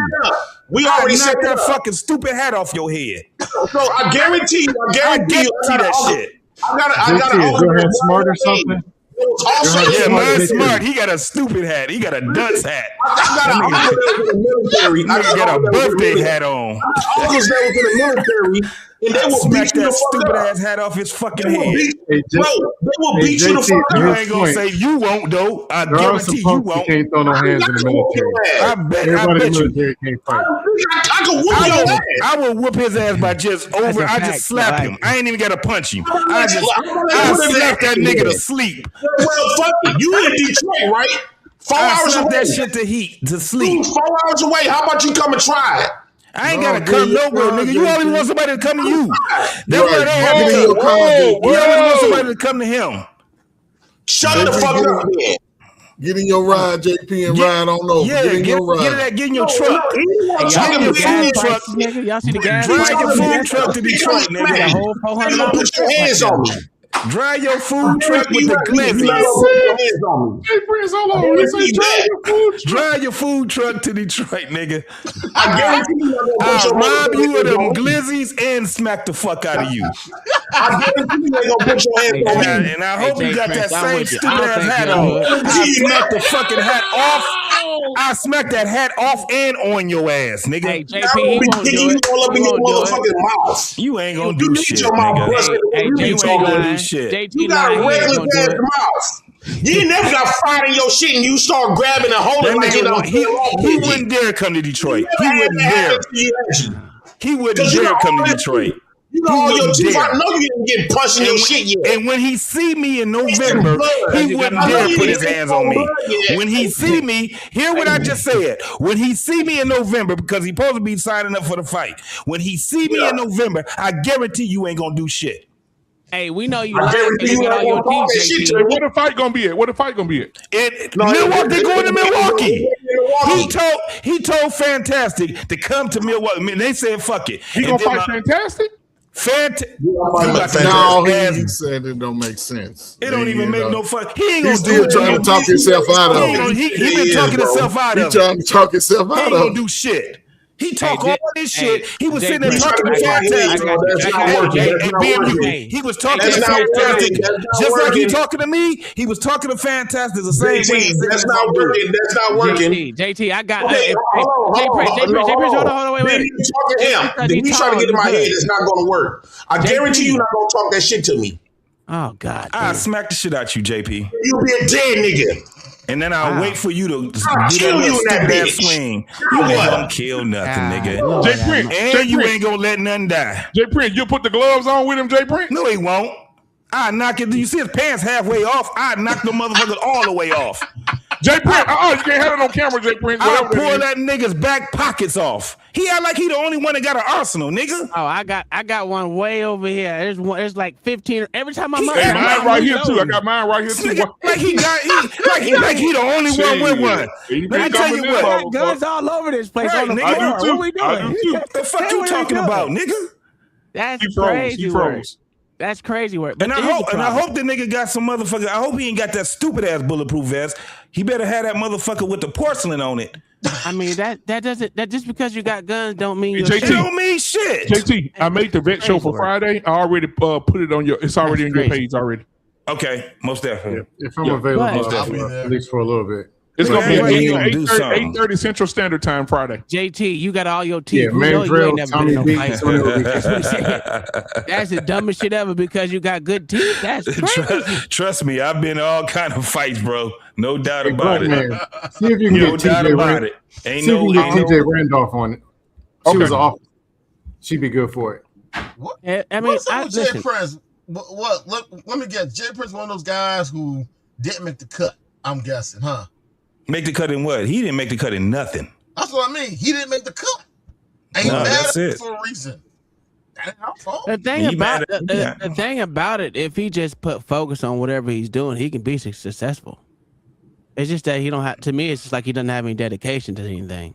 And he's mad at everybody else that actually did something. But I ain't gonna knock the man. The man he had a food truck and a food cart, and they just get it going. Like I said, this dedication there is the problem. It ain't like you don't have it. I seen it. Yeah, me too. You just gotta fucking do it, duh. Bro, I got pushback in some of this in the convo where there's so much emphasis on what we can't do and black ain't this and we can't, because there's still so much that we can do. And there's no, okay, that man ain't gonna touch me. Or this, a boxer or whatever, or the best chef in the city. You ain't gonna come up in here and touch me. In every city, in every state. I don't need to touch you. There should be more emphasis. No, I'm talking about old boy. He ain't gonna fucking touch me. Oh, well, that's fine. Because you got a magazine you put in your hand. You put your hands on me, you'll be a dead nigga in this motherfucker. All I gotta do is call the cops on your ass and you be done. You be a dead nigga before you even touch that phone. I would call the police on you right now, nigga. And then you come to Milwaukee with that shit. It's gonna be so many guns on you. You don't think twice. Can you come to Detroit? Can you come to Detroit? Fuck Detroit. I don't gotta come there. I know you can't come. There you go. Let's be honest. I smack the shit. I won't even punch you. You don't want to say you're gonna come to Milwaukee. Coming to Milwaukee, you're gonna find out why they get called Milwaukee in this bitch. Make the fight and watch me come there. After I fight fantastic, get your you ass try whooped. to pull some shit. That's your ass. You gonna be stamped. Don't try to make it like get your ass stamped around this motherfucker. Nigga, I'll smack the shit out you, nigga. Yeah, come on. I want you to do it. And I don't understand it. And if you smack me, that's self-defense. Well, here's my problem. You think someone got to walk up? That's self-defense like a motherfucker. You already online telling me what you gonna come and do something to me in my city. Nigga, so I got the right to stamp you. I'm gonna nail your ass to the motherfucking cross. I guarantee you won't. I guarantee it. I guarantee I will. If somebody What you bet? Look at You put your motherfuckers' hands on me, I guarantee I'm gonna nail you to the motherfucking cross. Calm down, little nigga. If somebody threatens me online, I guarantee you I will. And they coming on at my me, dead mama grave. You put your motherfucking hands on me, nigga. You a thug. I'm now. nailing your ass. You a thug now. I'm gonna fight fantastic. I'm gonna nail you to the cross. Hey, he didn't say that to them goddamn police officers that had his ass in handcuffs. Well, you ain't the police. You a bitch ass black boy. Let me call somebody. Let me see if I got some friends. Fuck you, nigga. You goofy. You's a fucking goof. So let me say this. On Friday, we're about to shut it down. On Friday, Antoine, Coach Ferg, Scam Likely, Uncle Tom, JT, or whatever, man, will be leading the charge on this. But I want you veterans to have your own show, man. I want to sit back and just listen to you guys' stories, what happened to y'all. On Tuesday, we're going to do street soldiers versus military soldiers. I'm like that. And we'll talk about that. Scam, we can reach out to me and we can see how we can. Oh, Lord have mercy. We'll figure it out. Anyway, but on Friday, man, it's all Veterans Night, man. So Anton, I know you'll be there. Uncle Tom, I'll send you the link. I'll email you the link. And I gotta do my show. I usually end my show around 12 or so, 11:30, 12. I usually end my show. You say what now? I usually end my show about 11:30, 12. Oh, during the day? Yeah. Oh no, after at night, in the morning. Oh, damn. Yeah, we talk about shitty ass cops on Tuesday. Oh, okay. No, this on Friday. Oh, Friday I can be there. Yeah, This Friday. Are we doing final thoughts or just shutting it down? Yeah, no, I'm just shutting it down. Oh, wait a minute, JT. We can plan a fight. We can plan a fight. After I fight Fantastic. I already talked to him, so it's settled. It's settled. All right, so I already talked to him. So me and Fantastic finna have to fight, y'all. You get that shit together first. Me and Fantastic gonna have to fight, y'all. And me and JT gonna fight after that. I told myself I want 3 more fights before I die. I'll fight your bitch ass. Okay, bet. I will fight That's your what's bitch up. ass. So after I fight Fantastic, I'm fighting you next. I'm gonna tell you something now. If JT, no, man, don't try to put no fear in my blood. We gonna let it happen. Ain't gotta be no fear, nigga. We putting the gloves on. Yeah, we gonna put the gloves on. Right. And nigga, right now we gonna let it happen. I think I'm a rebellious bitch. You smoking cigarettes, nigga. You can't win for shit. You ain't gonna win. Call it what you want to call it. Thanks, EBT. Go ahead. That nigga gonna be coughing you ain't like gonna 10 win seconds shit. into the goddamn match. He want to fight his idol so bad. What? It's a rap. After the first it's a motherfucking rap. That nigga gonna fall out. I ain't gonna even throw a punch. That nigga gonna fall the fuck out. Scam like, bro, you already a 50-some-year-old man. Because nigga, of your ass, 60. you got me back out there getting out. I done went from fucking 340 to goddamn 238. So you can't do that shit that you learned in the military. You got gloves on. You smoke cigarettes. You 68 years old. What you talking about? Them goddamn lungs. And a lot of walking. I walk 5 miles. I'm gonna be conditioned. I'm getting conditioned. Nigga, I do shut 5 your miles a condition day ass before up. when I get down. When I get to work. You was up to 340? Yeah, I was up to 340. How tall are you? 6'2". Oh, okay. Well, I remember niggas was saying Uncle Tom was. I'm like really 6'3". You might as well get it, but I'll say 6'2". Hey, why don't niggas kept saying you know what I'm doing, Uncle Tom? You giving a leg back? I'm not eating anything after 7 or before 12 every day. Yeah. And I walk. I only eat once a day. Yeah. I eat once a day, which is usually breakfast. Well, yeah, so we ain't gonna pull out I ain't gonna pull out no pistols. We're gonna set up me and you. We're gonna set up me and you go. Why don't niggas kept saying you was 5'7"? They kept I don't know. They kept thinking he was short. He was like, nigga, I'm not. I did 4 miles and 29. They were saying Tom was a little I ain't nigga. running it. I ain't running no that running shit. I do push-ups and sit-ups every time I hit a stop sign. So I try to do that every time I hit a stop sign. I gotta do it. There's 50 fucking stop signs in this bitch. This really nigga be tired when Hey, so Jay, I could probably run a 630 mile right now. You gonna take the boxing match with JT? Yep.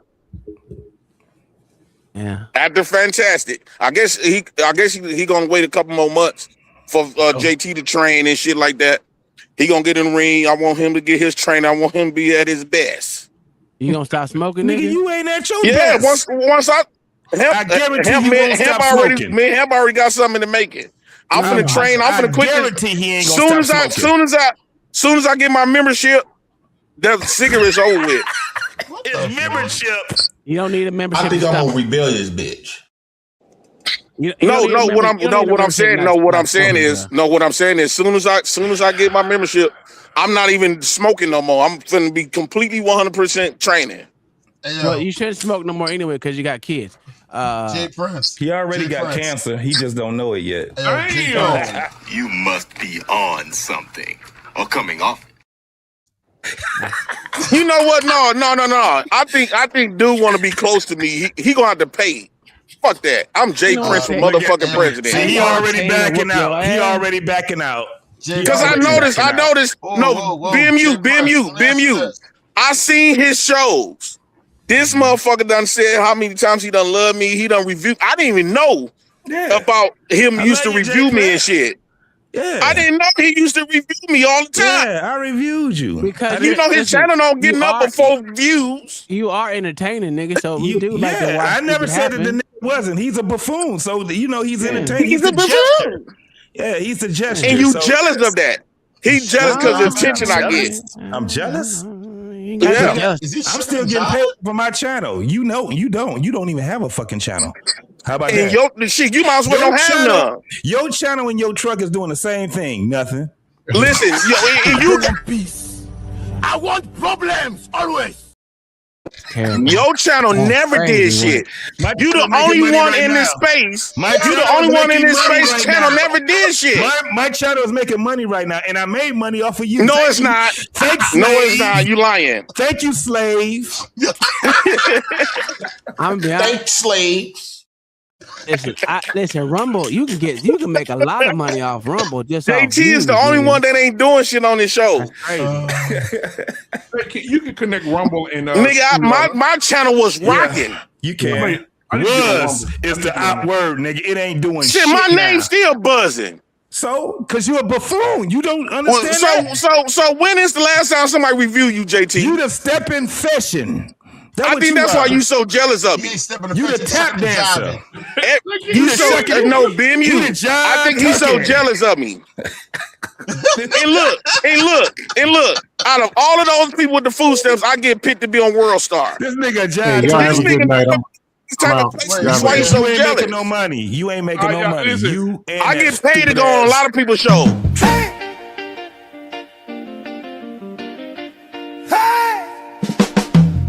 A question, cause I really need to know, do you ever get tired of being a bitch ass nigga?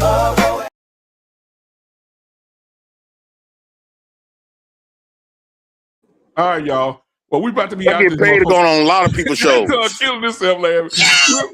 We'll see y'all on BMU, Friday. do you have to pay JT for being up here?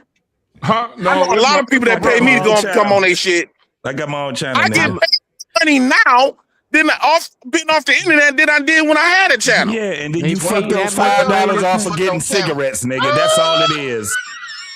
You and them goddamn cigarettes, you goddamn, and I bet you don't get nothing but Lucy's too. Nothing but Lucy's. I think you jealous. You a jealous nigga, boy. Hey, JP, listen, how much money? Your breath smell like pussy, ass, and dick. Uncle Tom, I'm gonna email you the link to the show.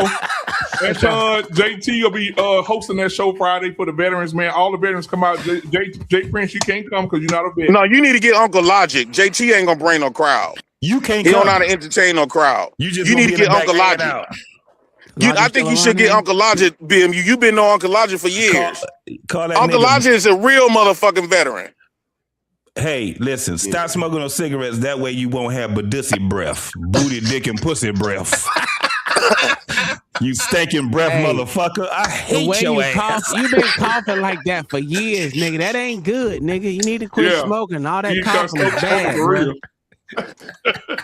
That cough has been with you for probably 4 years, nigga. That I've seen. I ain't never seen Jay Prince laugh like that, boy. You know, laugh his ass off. Yeah, because you know he one video he saying he love me. This is talking about he hate me. I seen niggas on a roller coaster in the bitches. Back to the streets with you. I'm JP. That's just a rap for Jay Prince for president. I make people feel all kinds of ways. All right, man. Well, hey, I love you, Jay Prince, man. We got to get up out of here, man. Too, I got to get my ass up, man. Hey, JT, man, Uncle Tom, Anton, thank y'all for being here. Everybody that came tonight, support the show. Thank y'all. Hit the like button, subscribe button. Make sure y'all go ahead and support the channel, man. And we'll see y'all on Friday. JT gonna be leading the charge on that, man. All the veterans will be here, showing up and showing out. I'm not coming if he the lead in BMU because you didn't pass the ass out. You weren't invited to this party because it's not gonna be a fair conversation. He's gonna be doing all the dropping and shit. Your show for you. The show with the soldiers, military soldiers versus street soldiers Tuesday. All military night is Friday. Okay. Like I said, you ain't got no dog tag, so you're invited to this party. Yep. See y'all. Well, I'll see y'all later, man. Y'all have a good night. All right, y'all. Much love. Peace. All right now. Yeah. Black Man Unfiltered Network. We ain't here to play nice. We here to flip everything they told you was normal. Hey! Yeah. Yeah. Hey, we flipping tables. Yeah. We breaking labels. Facts. No more silence, no more favors. Truth hit hard, can't save it. Yeah. We flipping tables.